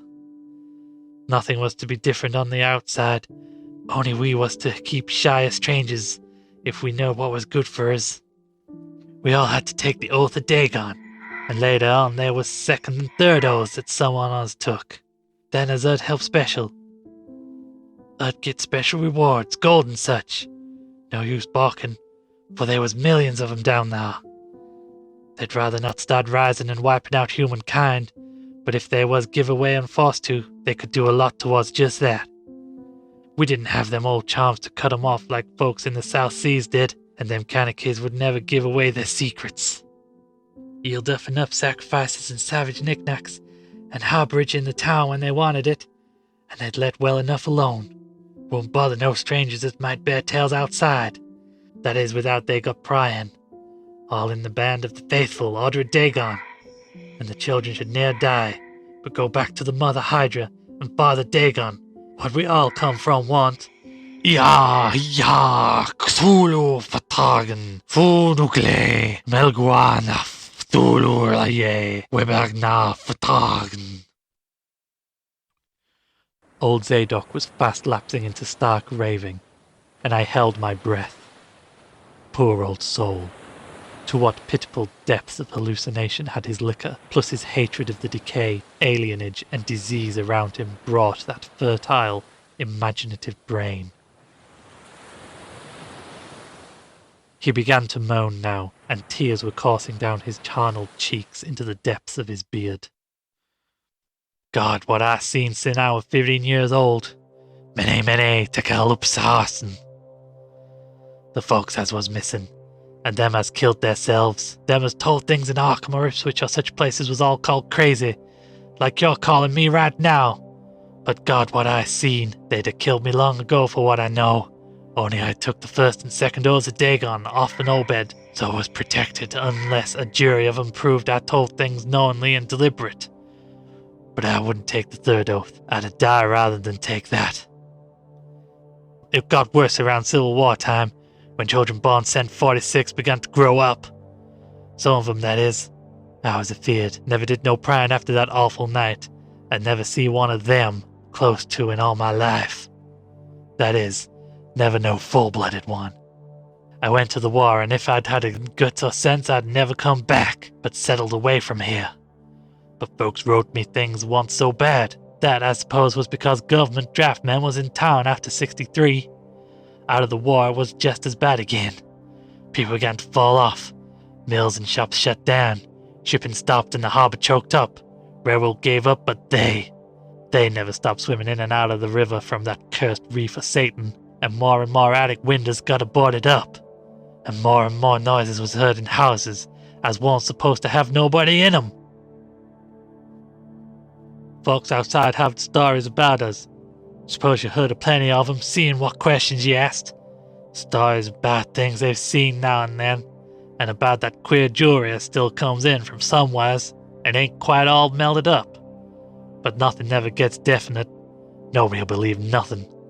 They call them gold things pirate loot, and all the Innsmouth folk have firm blood or is distempered or summoned. Besides, them that lives here show off as many strangers as they can, and encourage the rest not to get very curious, especially around night time. Beast bark at the critters, horses, wolves and mules. But when they got out, they was all right. In 46, Captain Obed took a second wife that nobody in town never see. Some say he didn't want her, but was made to by them as he'd called in. Had 3 children by her. 2 has disappeared young, but one girl as looked like anybody else was educated in Europe. Obed finally got her married off by a trick to an Arkham feller as didn't suspect nothing. But nobody outside of him nothing to do with Innsmouth folk now. Barnabas Marsh that runs the refinery now is Obed's grandson, but his first wife, son of Onesphorus, his eldest son, but his mother was another of them that was never seen outdoors. Right now Barnabas is about changed. Can't shut his eyes no more, and is all out of shape. They say he still wears clothes, but he'll take to the water soon. Maybe he tried it already. They do sometimes go down for little spells before they go for good. Ain't been seen about in public for nigh on 10 year. Don't know how his poor wife can feel. She come from Ipswich, and they nigh lynched Barnabas when he courted her 50-odd year ago. Obed he died in 78, and all the next generation is gone now. The first wife's children dead, and the rest, God knows. The sound of the incoming tide was now very insistent, and little by little it seemed to change the old man's mood from maudlin tearfulness to watchful fear. He would pause now and then to renew these nervous glances over his shoulder, or out towards the reef, and despite the wild absurdity of his tale, I could not help beginning to share his vague apprehensiveness. Zadok now grew shriller, and seemed to be trying to whip up his courage with louder speech.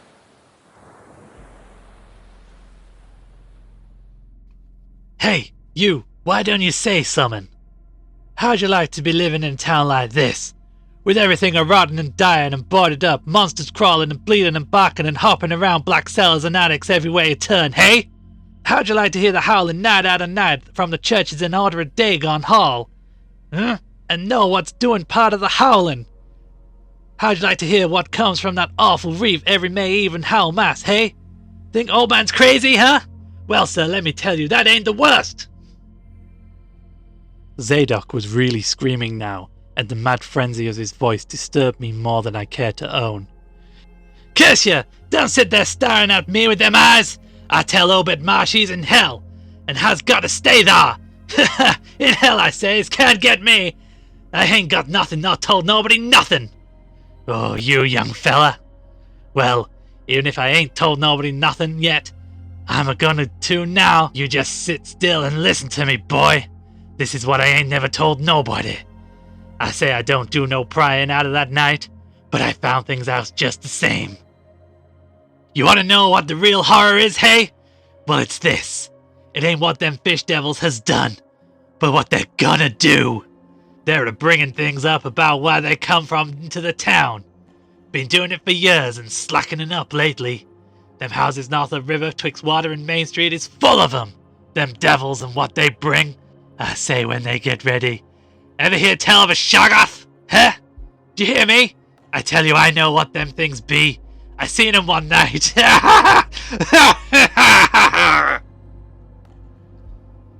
The hideous sadness and inhuman frightfulness of the old man's shriek almost made me faint. His eyes, looking past me toward the malodorous sea, were positively starting from his head, while his face was a mask of fear worthy of Greek tragedy. His bony claw dug monstrously into my shoulder, and he made no motion as I turned my head to look at whatever he had glimpsed. There was nothing that I could see, only the incoming tide, with perhaps one set of ripples more local than the long-flung line of breakers. But now Zadok was shaking me, and I turned back to watch the melting of that fear-frozen face into a chaos of twitching eyelids and mumbling gums. Presently his voice came back, albeit as a trembling whisper. "Get out of here! Get out of here! They see us! They seen us! Get out for your life! Don't wait for nothing! They know now! Run for it, quick! Out of this town!" Another heavy wave dashed against the loosening masonry of the bygone wharf and changed the mad ancient whisper to another inhuman and blood-curdling scream. "Yeah! Yeah!"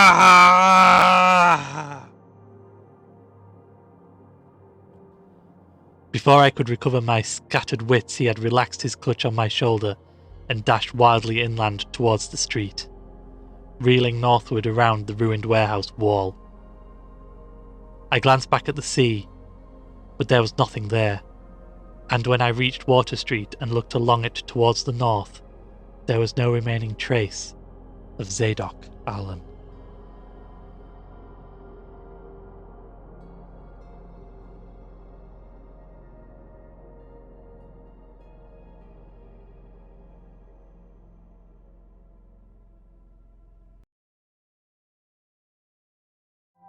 Part 4.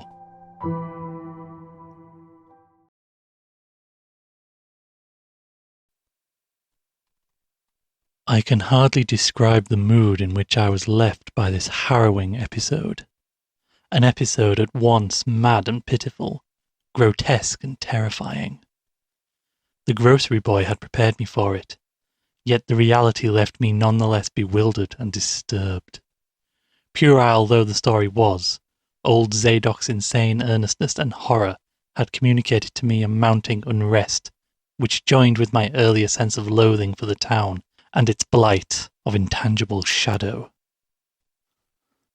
Later I might sift the tale and extract some nucleus of historic allegory. Just now I wished to put it out of my head.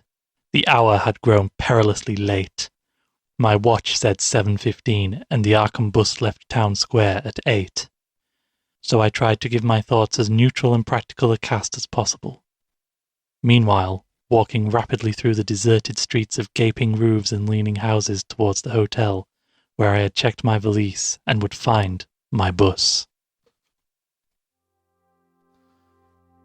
Though the golden light of late afternoon gave the ancient roofs and decrepit chimneys an air of mystic loveliness and peace, I could not help glancing over my shoulder now and then.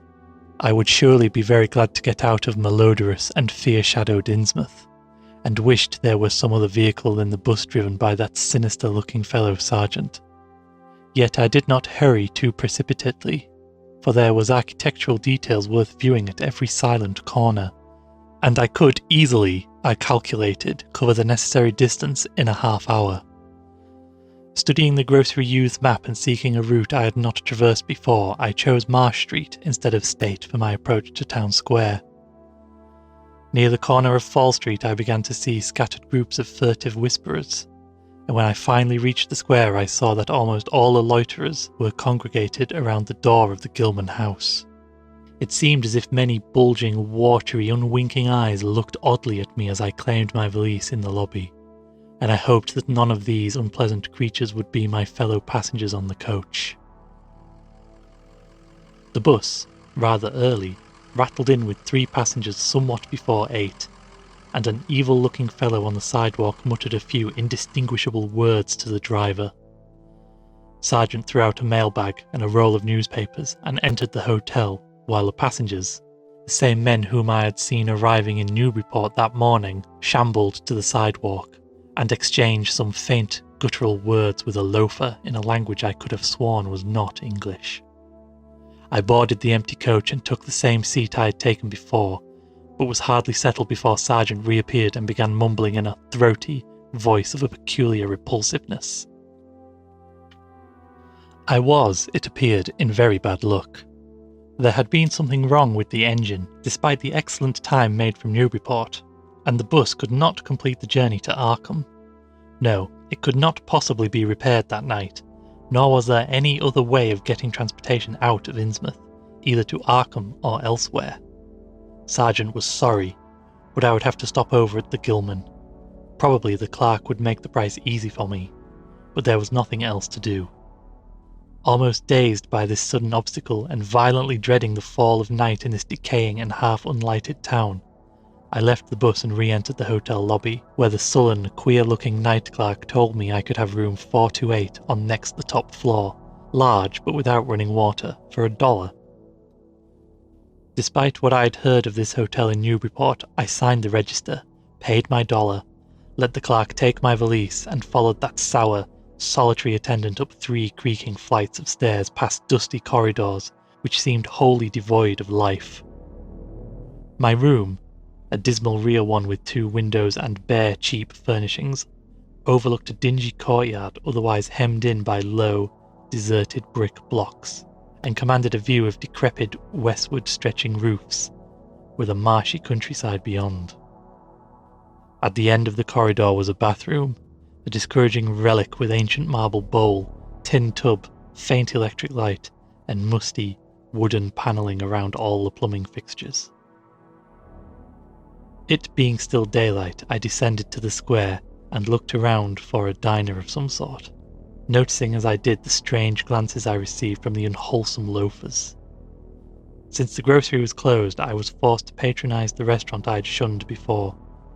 A stooped, narrow-headed man was staring, unwinking eyes, and a flat-nosed wench with unbelievably thick, clumsy hands being in attendance.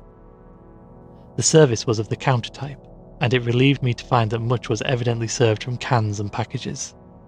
A bowl of vegetable soup with crackers was enough for me, and I soon headed back for my cheerless room at the Gilman, getting an evening paper and a fly-specked magazine from the evil-visaged clerk at the rickety stand beside his desk.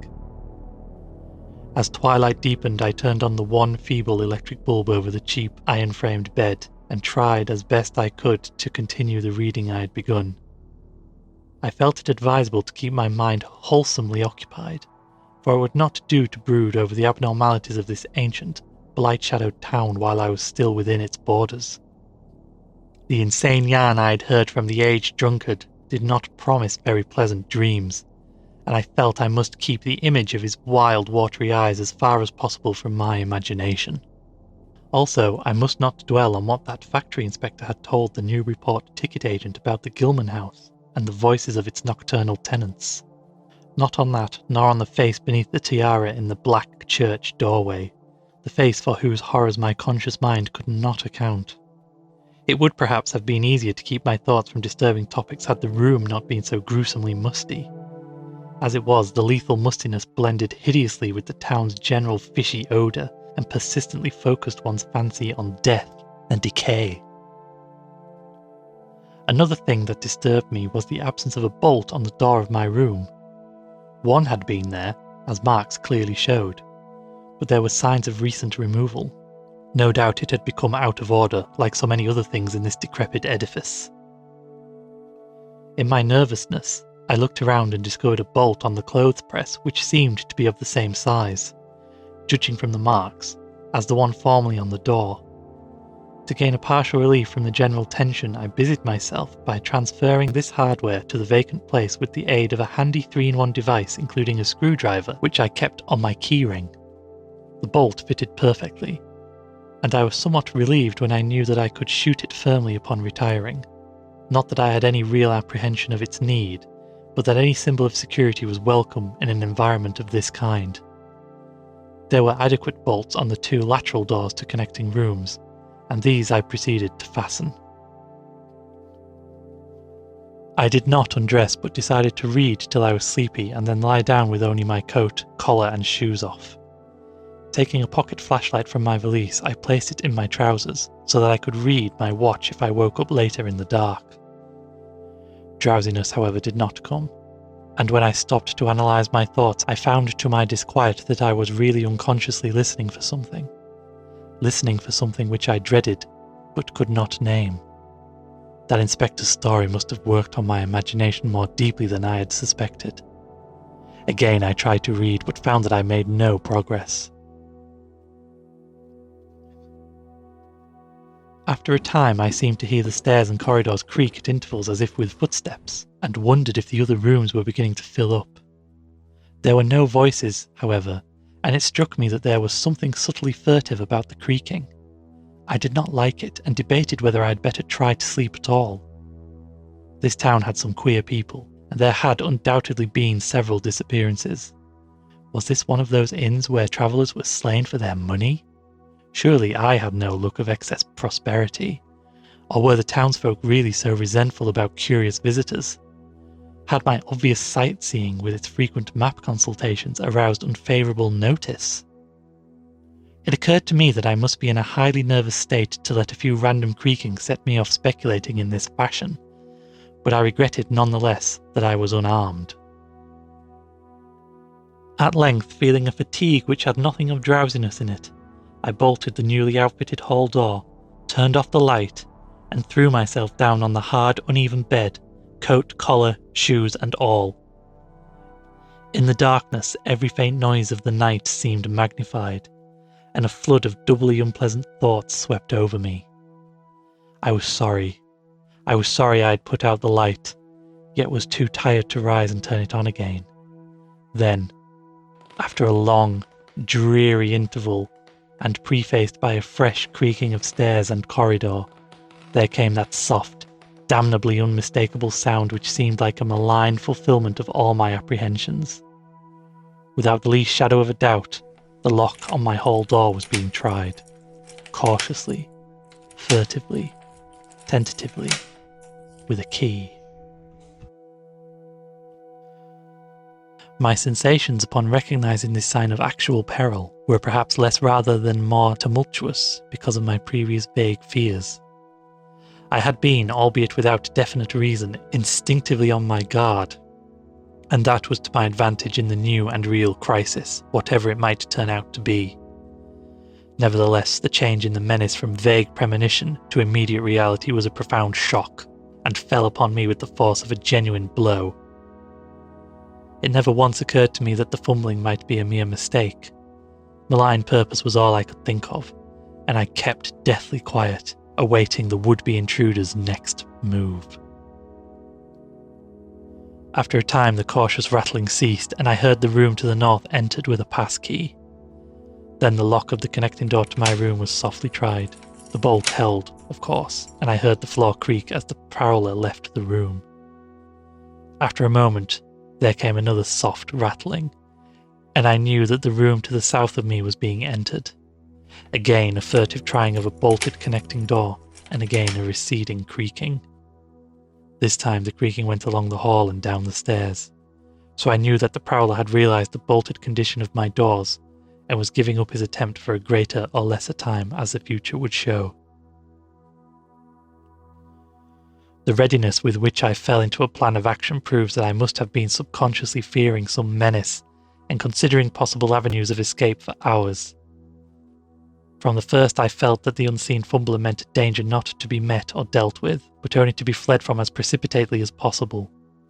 The one thing to do was to get out of that hotel alive as quickly as I could, and through some channel other than the front stairs and lobby.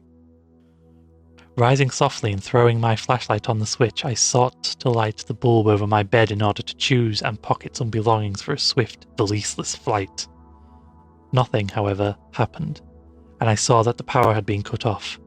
Clearly some cryptic, evil movement was afoot on a large scale, just what I could not say. As I stood pondering with my hand on the now useless switch, I heard a muffled creaking on the floor below, and thought I could barely distinguish voices in conversation.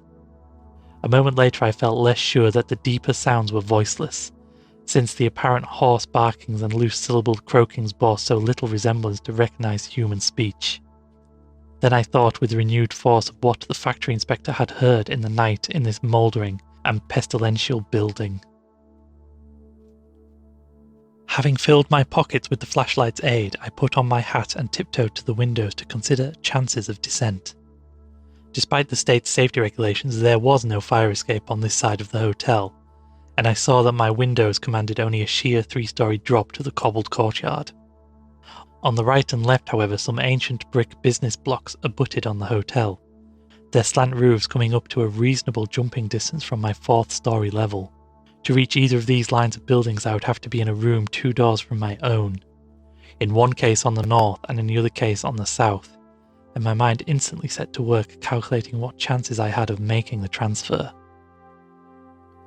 I could not, I decided, risk an emergence into the corridor, where my footsteps would surely be heard, and where the difficulties of entering the desired room would be insuperable. My progress, if it was to be made at all, would have to be through the less solidly built connecting doors of the rooms, the locks and bolts of which I would have to force violently, using my shoulder as a battering ram whenever they were set against me. This, I thought, would be possible owing to the rickety nature of the house and its fixtures, but I realised I could not do it noiselessly. I would have to count on sheer speed, and the chance of getting to a window before any hostile forces became coordinated enough to open the right door toward me with the passkey. My own outer door I reinforced by pushing the bureau against it, little by little, in order to make a minimum of sound. I perceived that my chances were very slender, and was fully prepared for any calamity. Even getting to another roof would not solve the problem, for there would then remain the task of reaching the ground and escaping from the town.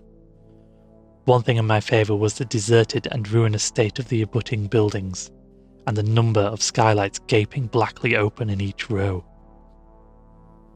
Gathering from the grocery boy's map that the best route out of town was southward, I glanced first at the connecting door on the south side of the room. It was designed to be opened in my direction, hence I saw, after drawing the bolt and finding other fastenings in place, it was not a favourable one for forcing. Accordingly, abandoning it as a route, I cautiously moved the bedstead against it to hamper any attack which might be made on it later from the next room. The door on the north was hung to open away from me, and this, though a test proved it to be locked or bolted from the other side, I knew must be my route. If I could gain the roofs of the buildings in Payne Street and descend successfully to the ground level, I might perhaps dart through the courtyard and the adjacent or opposite buildings to Washington or Bates, or else emerge in Payne and edge around southward into Washington. In any case, I would aim to strike Washington somehow and get quickly out of the town square region. My preference would be to avoid Payne, since the fire station there might be open all night. As I thought of these things, I looked out over the squalid sea of decaying roofs below me, now brightened by the beams of a moon not much past full. On the right, the black gash of the river gorge clove the panorama, abandoned factories and railway station clinging barnacle-like to its sides. Beyond it, the rusted railway and the Rowley Road led off through a flat, marshy terrain dotted with islets of higher and drier scrub-grown land. On the left, the creek-threaded countryside was nearer, the narrow road to Ipswich gleaming white in the moonlight. I could not see from my side of the hotel the southward route toward Arkham which I had determined to take. I was irresolutely speculating on whether I had better attack the northward door, and on how I could least audibly manage it, when I noticed that the vague noises underfoot had given place to a fresh and heavier creaking of the stairs. A wavering flicker of light showed through my transom, and the boards of the corridor began to groan with a ponderous load. Muffled sounds of possible vocal origin approached, and at length a firm knock came at my outer door. For a moment I simply held my breath and waited. Eternity seemed to elapse, and the nauseous, fishy odour of my environment seemed to mount suddenly and spectacularly. Then the knocking was repeated, continuously and with growing insistence. I knew that the time for action had come, and forthwith drew the bolt of my northward connecting door, bracing myself for the task of battering it open. The knocking waked louder, and I hoped that its volume would cover the sound of my efforts. At last, beginning my attempt, I lunged again and again at the thin panelling with my left shoulder, heedless of shock or pain. The door resisted even more than I had expected, but I did not give in, and all the while the clamour at the outer door increased. Finally the connecting door gave, but with such a crash that I knew those outside must have heard. Instantly the outside knocking became a violent battering, while keys sounded ominously in the hall doors of the rooms on both sides of me. Rushing through the newly opened connection, I succeeded in bolting the northerly hall door before the lock could be turned, but even as I did so I heard the hall door of the third room, the one from whose window I had hoped to reach the roof below, being tried with a passkey. For an instant I felt absolute despair, since my trapping in a chamber with no window egress seemed complete. A wave of almost abnormal horror swept over me, and invested with a terrible but unexplainable singularity, the flashlight glimpsed dust prints made by the intruder who had lately tried my door from this room. Then, with a dazed automatism which persisted despite hopelessness, I made for the next connecting door and performed the blind motion of pushing at it with an effort to get through, and, granting that fastenings might be as providentially intact as in this second room, bolt the hall door from beyond before the lock could be turned from outside. Sheer fortunate chance gave me my reprieve, for the connecting door before me was not only unlocked but actually ajar. In a second I was through, and had my right knee and shoulder against the hall door which was visibly opening inward. My pressure took the opener off guard, for the thing shut as I pushed, so that I could slip the well-conditioned bolt as I had done with the other door. As I gained this respite I heard the battering at the two other doors abate, while a confused clatter came from the connecting door I had shielded with the bedstead. Evidently the bulk of my assailants had entered the southerly room and were massing in a lateral attack. But at the same moment a passkey sounded in the next door to the north, and I knew that a nearer peril was at hand. The northward connecting door was wide open, but there was no time to think about checking the already turning lock in the hall. All I could do was to shut and bolt the open connecting door, as well as its mate on the opposite side, pushing a bedstead against one and a bureau against the other, and moving a washstand in front of the hall door. I must, I saw, trust to such makeshift barriers to shield me till I could get out the window and on the roof of the Payne Street block. But even in this acute moment, my chief horror was something apart from the immediate weakness of my defences. I was shuddering because not one of my pursuers, despite some hideous pantings, gruntings, and subdued barkings at odd intervals, was uttering an unmuffled or intelligible vocal sound. As I moved the furniture and rushed towards the windows, I heard a frightful scurrying along the corridor towards the room north of me, and perceived that the southward battering had ceased. Plainly, most of my opponents were about to concentrate against the feeble connecting door which they knew must open directly on me.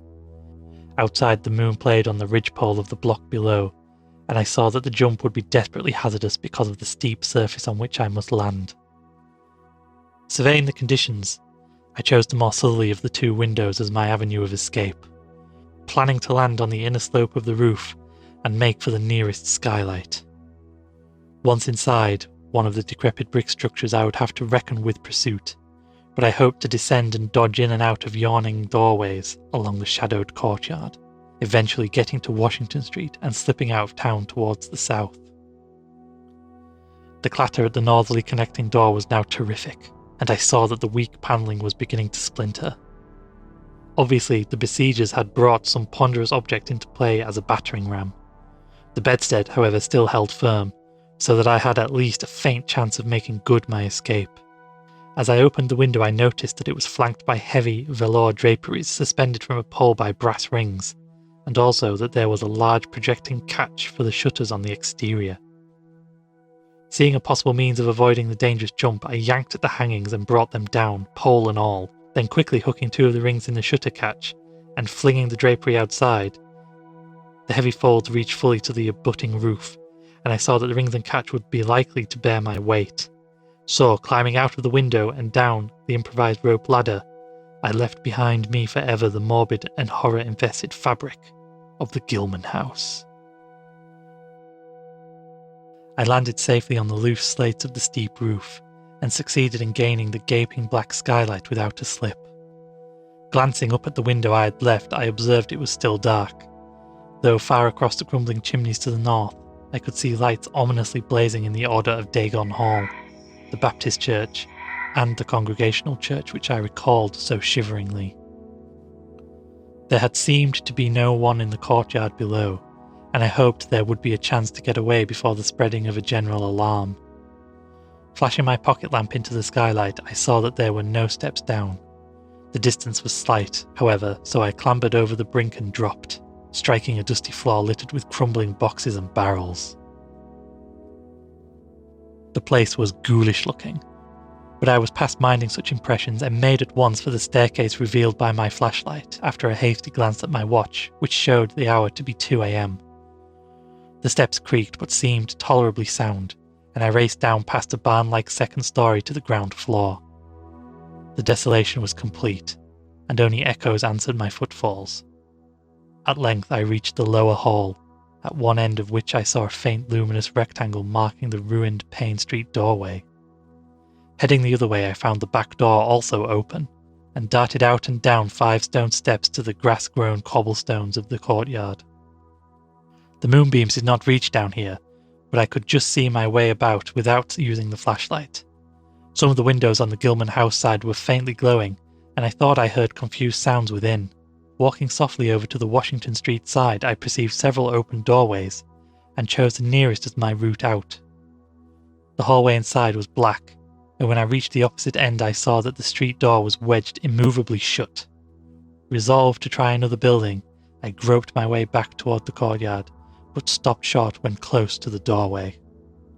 For out of an open door in the Gilman house a large crowd of doubtful shapes was pouring, lanterns bobbing in the darkness, and horrible croaking voices exchanging low cries in what was certainly not English. The figures moved uncertainly, and I realised to my relief that they did not know where I had gone, but for all that they sent a shiver of horror through my frame. Their features were indistinguishable, but their crouching, shambling gait was abominably repellent, and worst of all, I perceived that one figure was strangely robed, and unmistakably surmounted by a tall tiara of a design altogether too familiar. As the figures spread throughout the courtyard, I felt my fears increase. Suppose I could find no egress from this building on the street side. The fishy odour was detestable, and I wondered I could stand it without fainting. I opened a door off the hall and came upon an empty room with closely shuttered but sashless windows. Fumbling in the rays of my flashlight, I found I could open the shutters, and in another moment had climbed outside and was carefully closing the aperture in its original manner. I was now in Washington Street, and for the moment saw no living thing nor any light save that of the moon.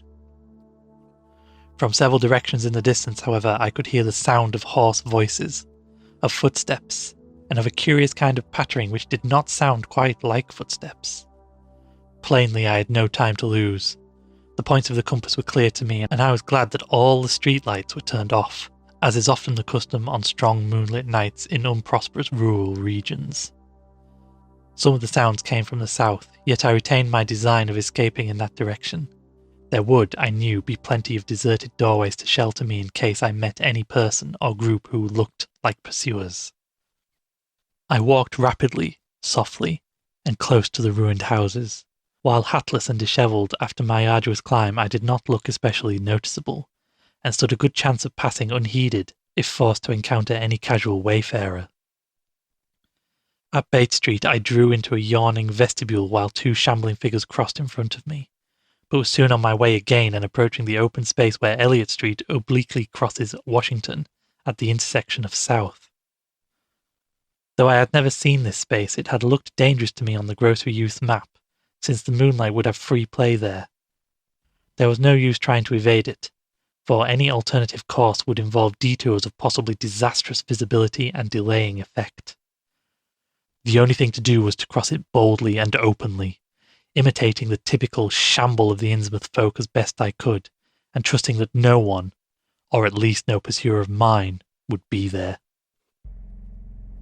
Just how fully the pursuit was organised, and indeed just what its purpose might be, I could form no idea. There seemed to be an unusual activity in the town, but I judged that the news of my escape from the Gilman had not yet spread.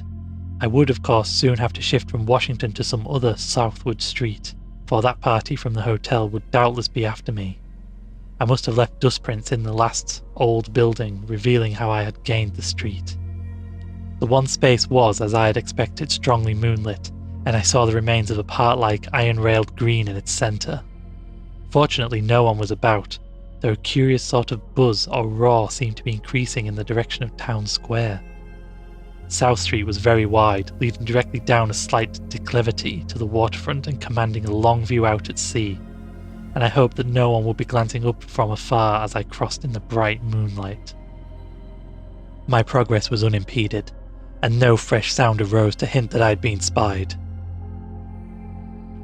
Glancing about me, I involuntarily let my pace slacken for a second, to take in the sights of the sea, gorgeous in the burning moonlight at the street's end.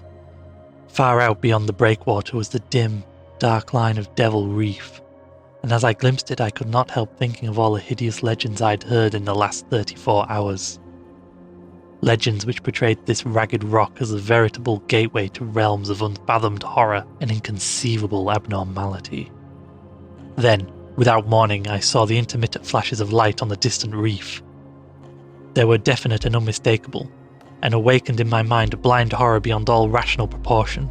My muscles tightened for panic flight, held in only by a certain unconscious caution and half-hypnotic fascination, and to make matters worse, there now flashed forth from the lofty cupola of the Gilman house, which loomed up to the northeast behind me, a series of analogous though definitely spaced gleams, which could be nothing less than an answering signal.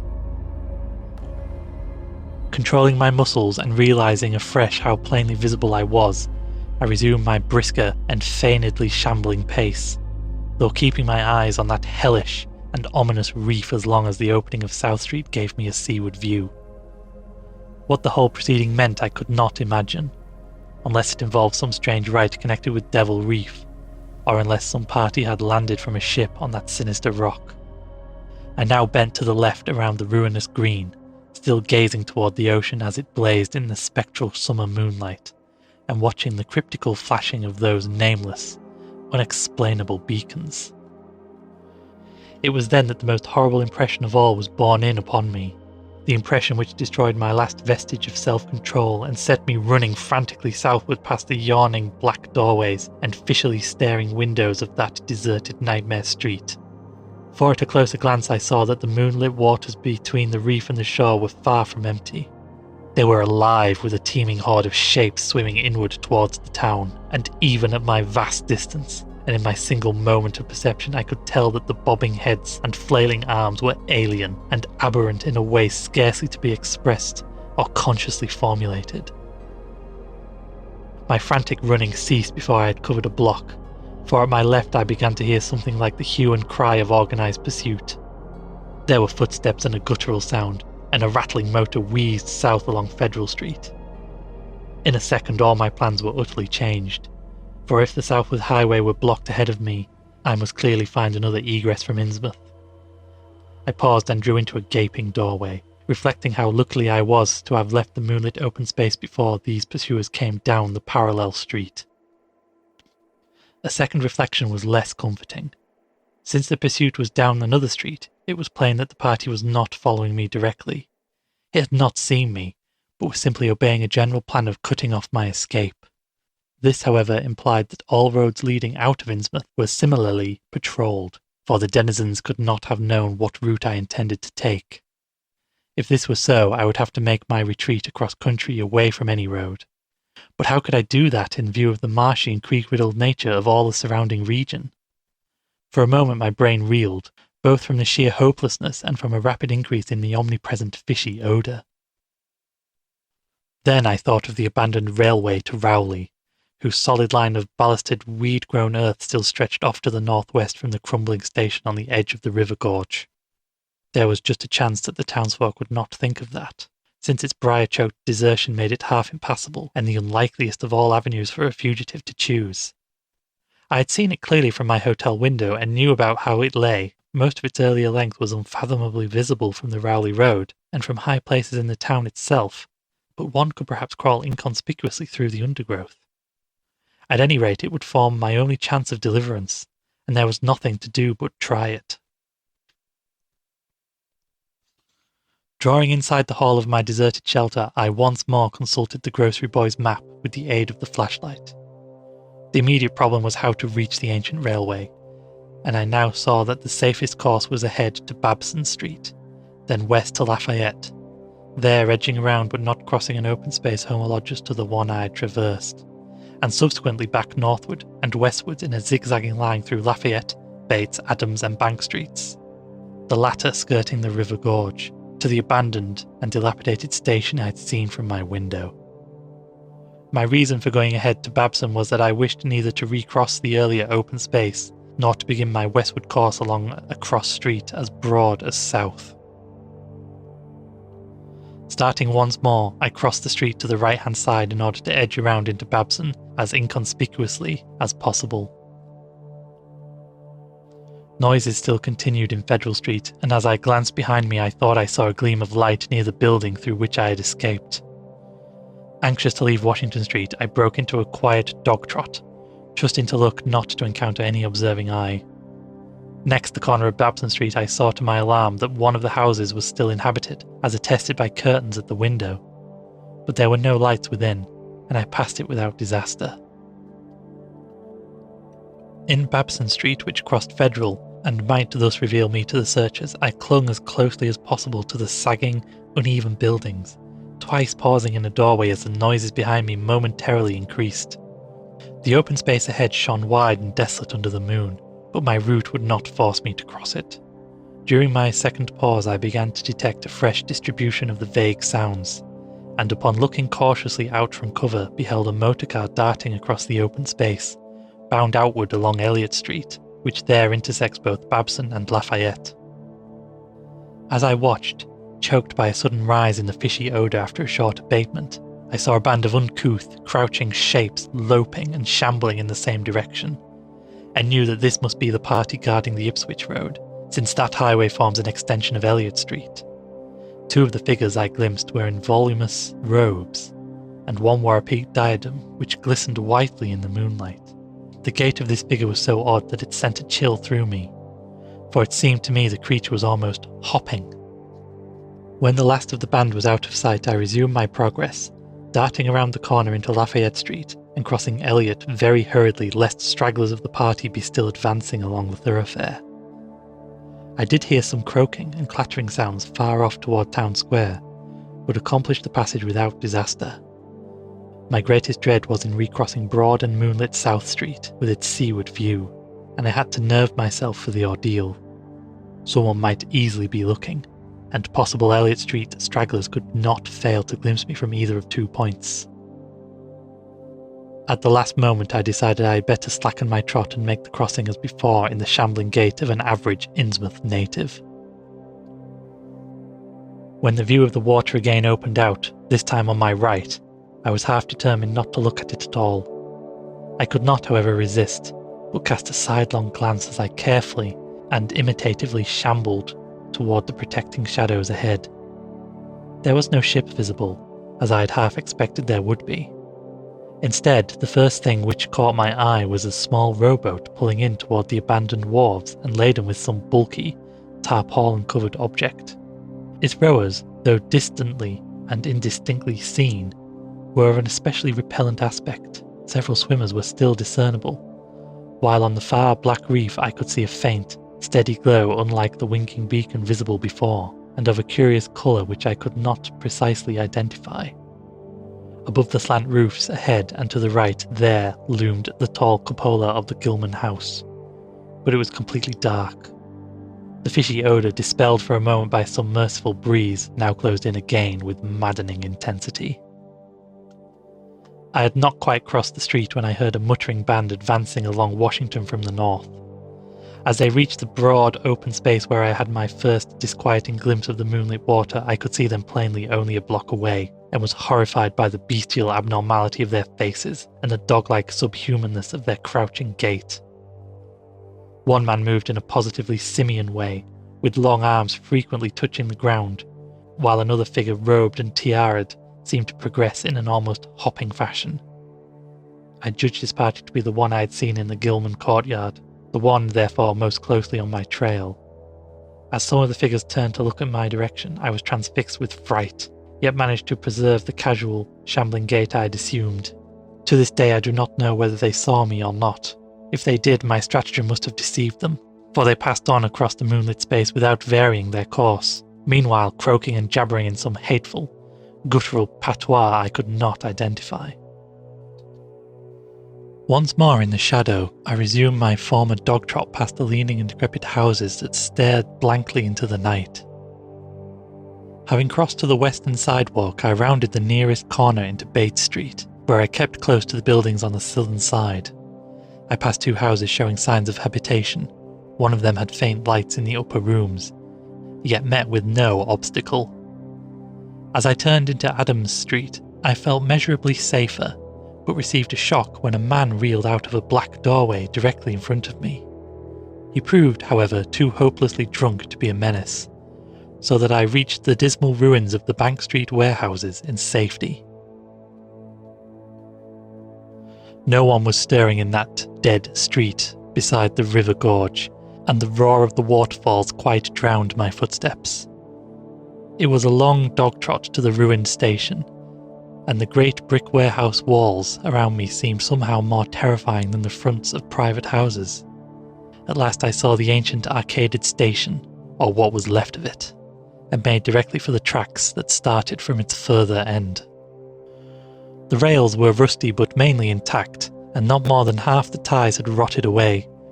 Walking or running on such a surface was very difficult, but I did my best, and on the whole made very fair time.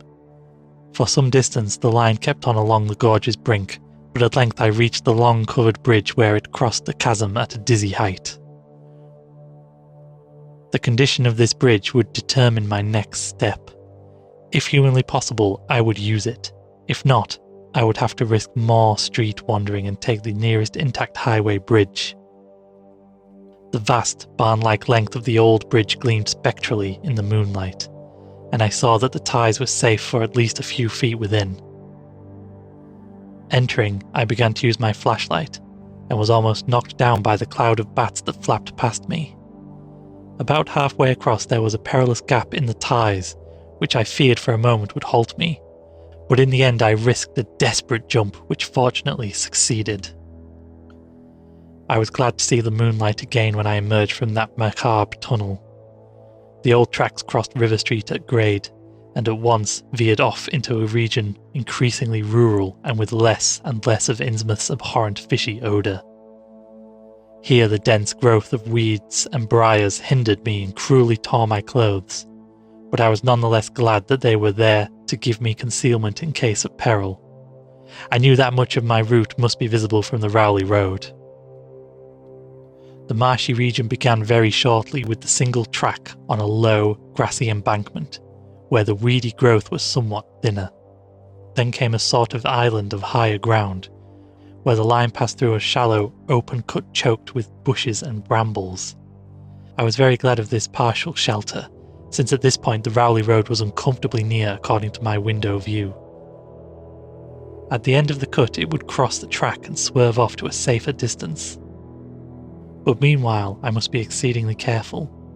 I was by this time thankfully certain that the railway itself was not patrolled.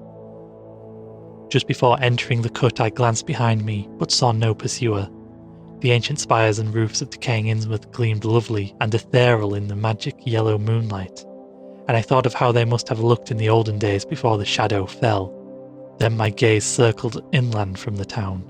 Something less tranquil arrested my notice and held me immobile for a second. What I saw, or fancied I saw, was a disturbing suggestion of undulant motion far to the south. A suggestion which made me conclude that a very large horde must be pouring out of the city along the level Ipswich Road. The distance was great and I could distinguish nothing in detail, but I did not at all like the look of that moving column. It undulated too much, and glistened too brightly in the rays of the now westering moon. There was a suggestion of sound too, though the wind was blowing the other way, a suggestion of bestial scraping and bellowing even worse than the muttering of the parties I had lately overheard. All sorts of unpleasant conjectures crossed my mind. I thought of those very extreme Innsmouth types said to be hidden in crumbling, centuried warrens near the waterfront.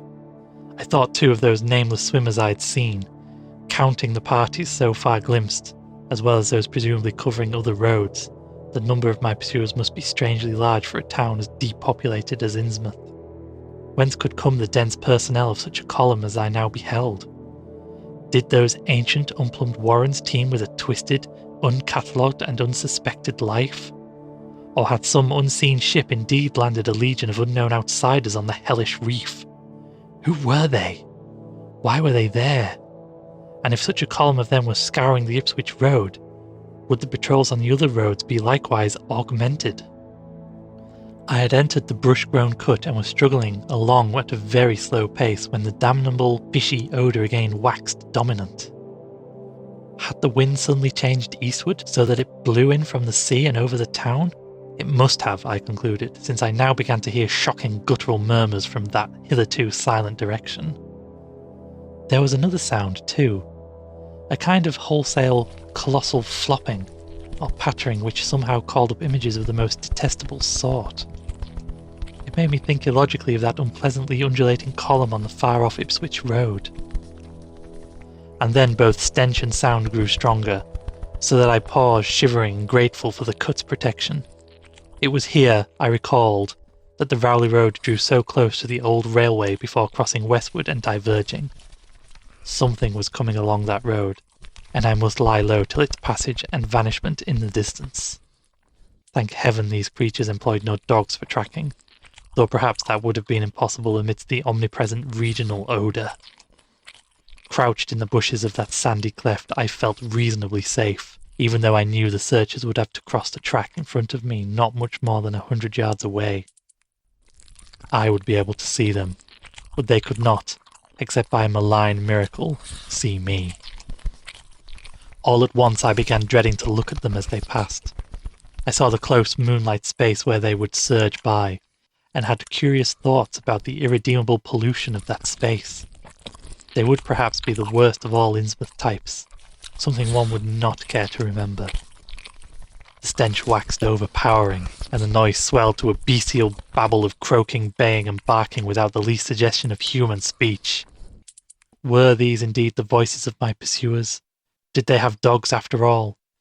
So far I had seen none of the lower animals in Innsmouth, That flopping or pattering was monstrous. I could not look upon the degenerate creatures responsible for it. I would keep my eyes shut till the sounds receded towards the west. The horde was very close now, the air foul with their hoarse snarlings, and the ground almost shaking with their alien-rhythmed footfalls. My breath nearly ceased to come, and I put every ounce of willpower into the task of holding my eyelids down. I am not even yet willing to say whether what followed was a hideous actuality or only a nightmare hallucination. The later action of the government, after my frantic appeals, would tend to confirm it as a monstrous truth. But could not an hallucination have been repeated under the quasi-hypnotic spell of that ancient, haunted and shadowed town? Such places have strange properties, and the legacy of insane legends might well have acted on more than one human imagination amidst those dead, stench-cursed streets and huddles of rotting roofs and crumbling steeples.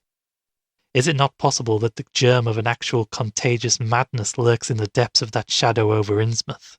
Who can be sure of reality after hearing things like the tale of old Zadok Allen? The government men never found poor Zadok, and have no conjectures to make as to what became of him. Where does madness leave off and reality begin? Is it possible that even my latest fear is sheer delusion? But I must try to tell what I thought I saw that night under the mocking yellow moon. Saw surging and hopping down the Rowley Road in plain sight in front of me as I crouched among the wild brambles of that desolate railway cut. Of course, my resolution to keep my eyes shut had failed. It was foredoomed to failure, for who could crouch blindly while a legion of croaking, baying entities of unknown source flopped noisomely past, scarcely more than 100 yards away?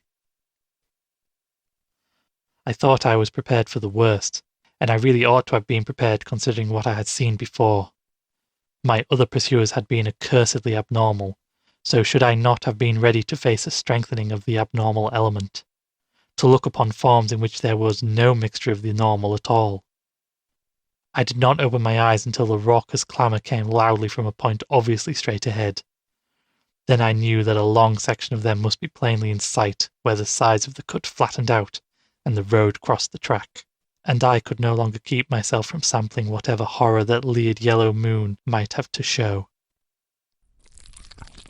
It was the end, for whatever remains to me of life on the surface of this earth, of every vestige of mental peace and confidence in the integrity of nature and of the human mind. Nothing that I could have imagined, nothing even that I could have gathered had I credited old Zadok's crazy tale in the most literal way, would be in any way comparable to the demoniac, blasphemous reality that I saw, or believe I saw. I have tried to hint at what it was in order to postpone the horror of writing it down boldly. Can it be possible this planet has actually spawned such things? That human eyes have truly seen, an objective flesh, what man has hitherto known only in febrile fantasy and tenuous legend? And yet I saw them in a limitless stream, flopping, hopping, croaking, bleating, surging inhumanly through the spectral moonlight in a grotesque, malign saraband of fantastic nightmare. And some of them had tall tiaras of that nameless whitish gold metal, and some were strangely robed, and one, who led the way, was clad in a ghoulishly humped black coat and striped trousers, and had a man's felt hat perched on the shapeless thing that answered for a head. I think their predominant colour was a greyish green, though they had white bellies. They were mostly shiny and slippery, but the ridges on their backs were scaly. Their forms vaguely suggested the anthropoid, while their heads were the heads of fish, with prodigious bulging eyes that never closed. At the side of their necks were palpitating gills, and their long paws were webbed. They hopped irregularly, sometimes on 2 legs and sometimes on 4. I was somehow glad that they had no more than 4 limbs. Their croaking, baying voices, clearly used for articulate speech, held all the dark shades of expression which their staring faces lacked. But for all of their monstrousness, they were not unfamiliar to me. I knew too well what they must be, for was not the memory of that evil tiara at Newburyport still fresh?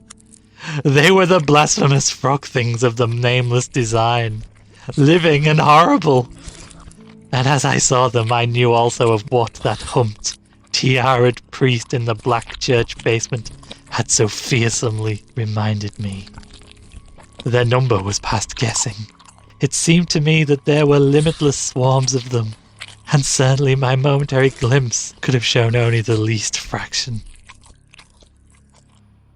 In another instant everything was blotted out by a merciful fit of fainting.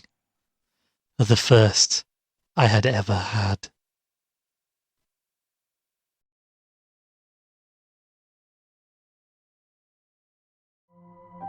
Part 5.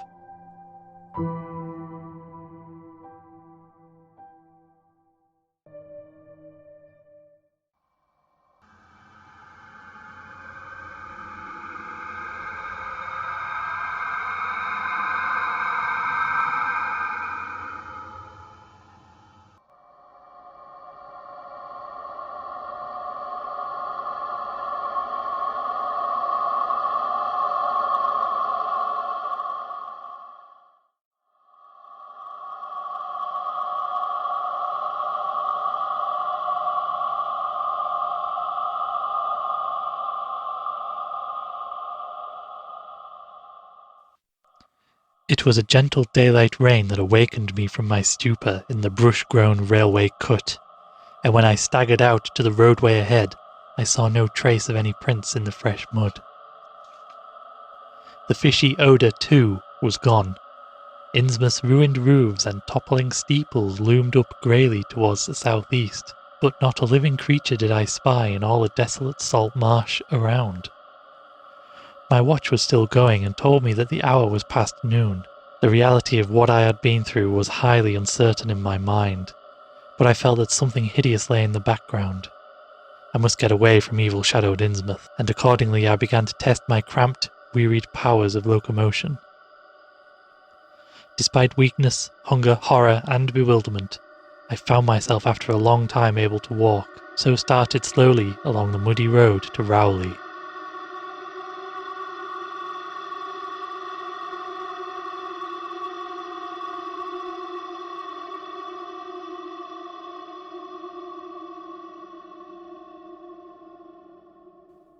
Before evening I was in the village, getting a meal and providing myself with presentable clothes. I caught the night train to Arkham, and the next day talked long and earnestly with government officials there, a process I later repeated in Boston. With the main result of these colloquies the public is now familiar, and I wish, for normality's sake, that there were nothing more to tell. Perhaps it is madness that is overtaking me. Yet perhaps a greater horror, or a greater marvel, is reaching out. As may well be imagined, I gave up most of the foreplanned features of the rest of my tour. The scenic, architectural and antiquarian diversions on which I had counted so heavily. Nor did I dare look for that piece of strange jewellery said to be in the Miskatonic University Museum. I did, however, improve my stay in Arkham by collecting some genealogical notes I had long wished to possess. Very rough and hasty data, it is true, but capable of good use later on when I might have time to collate and codify them. The curator of the Historical Society there, Mr. E. Lapham Peabody, was very courteous about assisting me, and expressed unusual interest when I told him I was a grandson of Eliza Orne of Arkham, who was born in 1867 and had married James Williamson of Ohio at the age of 17. It seemed that a maternal uncle of mine had been there many years before on a quest much like my own, and that my grandmother's family was a topic of some local curiosity. There had, Mr. Peabody said, been considerable discussion about the marriage of her father, Benjamin Orne, just after the Civil War, since the ancestry of the bride was peculiarly puzzling. That bride was understood to have been an orphaned Marsh of New Hampshire, a cousin of the Essex County Marshes, but her education had been in France, and she knew very little of her family. A guardian had deposited funds in a Boston bank to maintain her and her French governess, but that guardian's name was unfamiliar to Arkham people, and in time he dropped out of sight so that the governess assumed his role by court appointment. The Frenchwoman, now long dead, was very taciturn, and there were those who said she could have told more than she did. But the most baffling thing was the inability of anyone to place the recorded parents of the young woman. Enoch and Lydia Meserve Marsh among the known families of New Hampshire. Possibly, many suggested, she was the natural daughter of some Marsh of prominence. She certainly had the true Marsh eyes. Most of the puzzling was done after her early death, which took place at the birth of my grandmother, her only child. Having formed some disagreeable impressions connected with the name of Marsh, I did not welcome the news that it belonged on my own ancestral tree. Nor was I pleased by Mr. Peabody's suggestion that I had the true Marsh eyes myself. However, I was grateful for data which I knew would prove valuable, and took the copious notes and lists of book references regarding the well-documented Orne family. I went directly home to Toledo from Boston, and later spent a month at Maumee, recuperating from my ordeal. In September I entered Oberlin for my final year, and from then till the next June was busy with studies and other wholesome activities, reminded of the bygone terror only by occasional official visits from government men in connection with the campaign which my pleas and evidence had started. Around the middle of July, just a year after the Innsmouth experience, I spent a week with my late mother's family in Cleveland, checking some of my new genealogical data with the various notes, traditions, and bits of heirloom material in existence there, and seeing what kind of connected chart I could construct. I did not exactly relish the task, for the atmosphere of the Williamson home had always depressed me. There was a strain of morbidity there, and my mother had never encouraged my visiting her parents as a child, although she always welcomed her father when he came to Toledo. My Arkham-born grandmother had seemed strange and almost terrifying to me, and I do not think I grieved when she disappeared. I was 8 years old then, and it was said that she had wandered off in grief after the suicide of my Uncle Douglas, her eldest son. He had shot himself after a trip to New England, the same trip, no doubt, which had caused him to be recalled at the Arkham Historical Society. This uncle had resembled her, and I had never liked him either. Something about the staring, unwinking expression of both of them had given me a vague, unaccountable uneasiness. My mother and Uncle Walter had not looked like that. They were like their father, though poor little cousin Lawrence, Walter's son, had been an almost perfect duplicate of his grandmother before his condition took him to the permanent seclusion of a sanitarium at Canton. I had not seen him in 4 years, but my uncle once implied that his state, both mental and physical, was very bad. This worry had probably been a major cause of his mother's death 2 years before.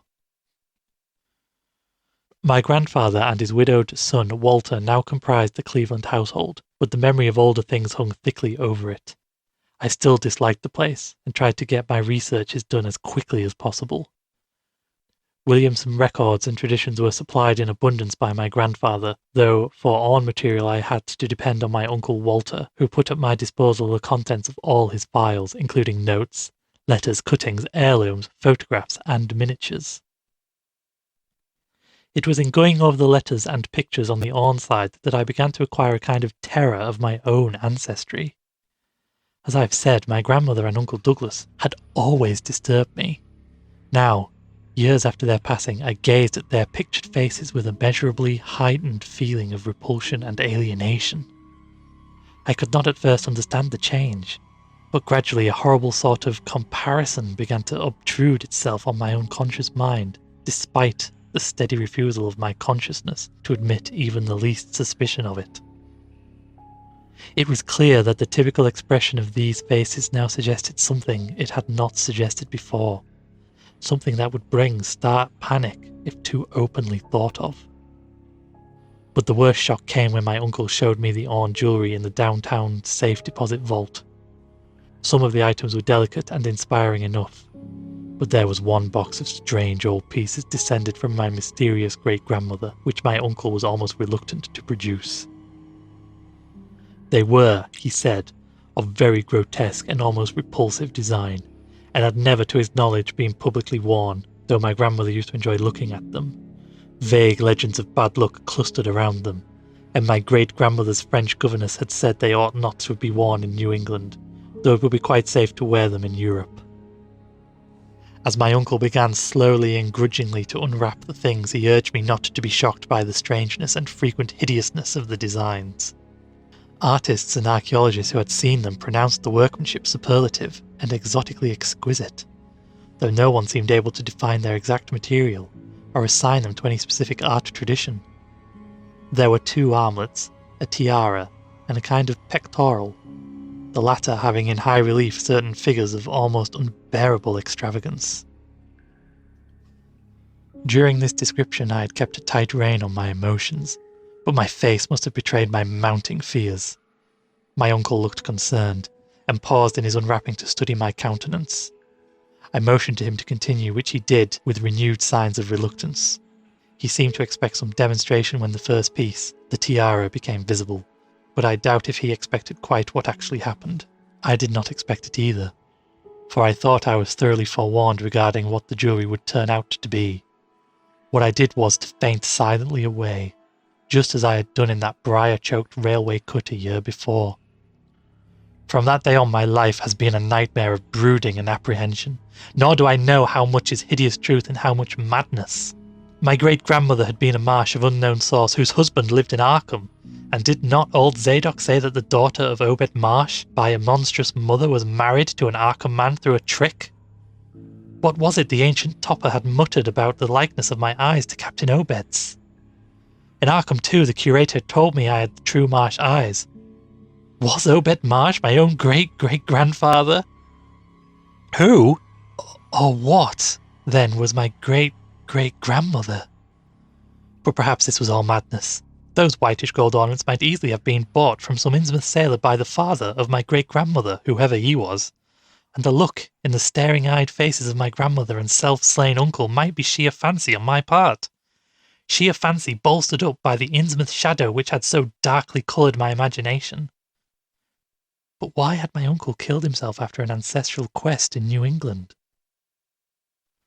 For more than 2 years I fought off these reflections with partial success. My father secured me a place in an insurance office, and I buried myself in routine as deeply as possible. In the winter of 1930-31, however, the dreams began. They were very sparse and insidious at first, but increased in frequency and vividness as the weeks went by. Great watery spaces opened out before me, and I seemed to wander through titanic sunken porticos and labyrinths of weedy cyclopean walls with grotesque fishes as my companions. Then the other shapes began to appear, filling me with nameless horror the moment I awoke. But during the dreams they did not horrify me at all. I was one with them, wearing their unhuman trappings, treading their aqueous ways, and praying monstrously at their evil sea-bottom temples. There was much more than I could remember, but even what I did remember each morning would be enough to stamp me out, to stamp me as a madman or a genius if ever I dared write it down. Some frightful influence, I felt, was seeking gradually to drag me out of the sane world of wholesome life into unnamable abysses of blackness and alienage, and the process told heavily on me. My health and appearance grew steadily worse, till finally I was forced to give up my position and adopt the static, secluded life of an invalid. Some old nervous affliction had me in its grip, and I found myself at times almost unable to shut my eyes. It was then that I began to study the mirror with mounting alarm. The slow ravages of disease are not pleasant to watch, but in my case, there was something subtler and more puzzling in the background. My father seemed to notice it too, for he began looking at me curiously and almost affrightedly. What was taking place in me? Could it be that I was coming to resemble my grandmother and Uncle Douglas? One night I had a frightful dream in which I met my grandmother under the sea. She lived in a phosphorescent palace of many terraces, with gardens of strange leprous corals and grotesque brachiate efflorescences, and welcomed me with a warmth that may have been sardonic. She had changed, as those who take to the water change, and told me she had never died. Instead, she had gone to a spot her dead son had learned about, and had leaped to a realm whose wonders, destined for him as well, he had spurned with a smoking pistol. This was to be my realm too. I could not escape it. I would never die, but would live with those who had lived since before man ever walked the earth. I met also that which had been her grandmother, For 80,000 years, Tarthiali had lived in Yarnathle, and hither she had gone back after Obed Marsh was dead. Yarnathle was not destroyed when the Upper Earthmen shot death into the sea. It was hurt, but not destroyed. The Deep Ones could never be destroyed, even though the Paleogean magic of the Forgotten Old Ones might sometimes check them. For the present, they would rest. But someday, if they remembered, they would rise again for the tribute great Cthulhu craved. It would be a city greater than Innsmouth next time. They had planned to spread and had brought up that which would help them. But now they must wait once more. For bringing the Upper Earthmen's death I must do a penance, but that would not be heavy. This was the dream in which I saw a Shoggoth for the first time, and the sight set me awake in a frenzy of screaming. That morning the mirror definitely told me I had acquired the Innsmouth look. So far, I have not shot myself as my Uncle Douglas did. I bought an automatic and almost took the step, but certain dreams deterred me.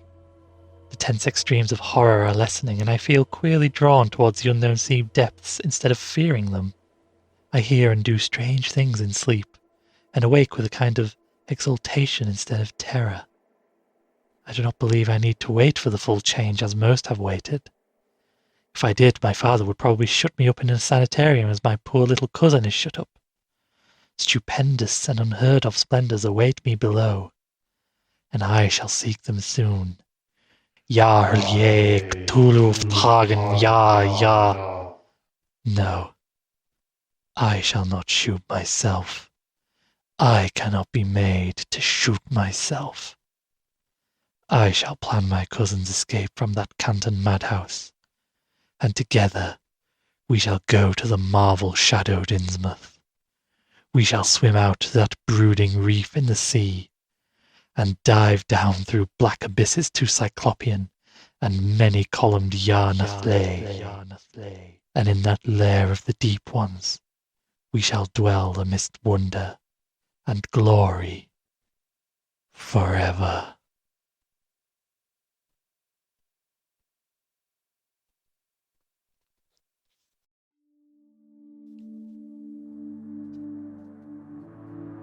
Thank you for listening to The Shadow over Innsmouth by H.P. Lovecraft, brought to you from your host at the Darkest Page podcast.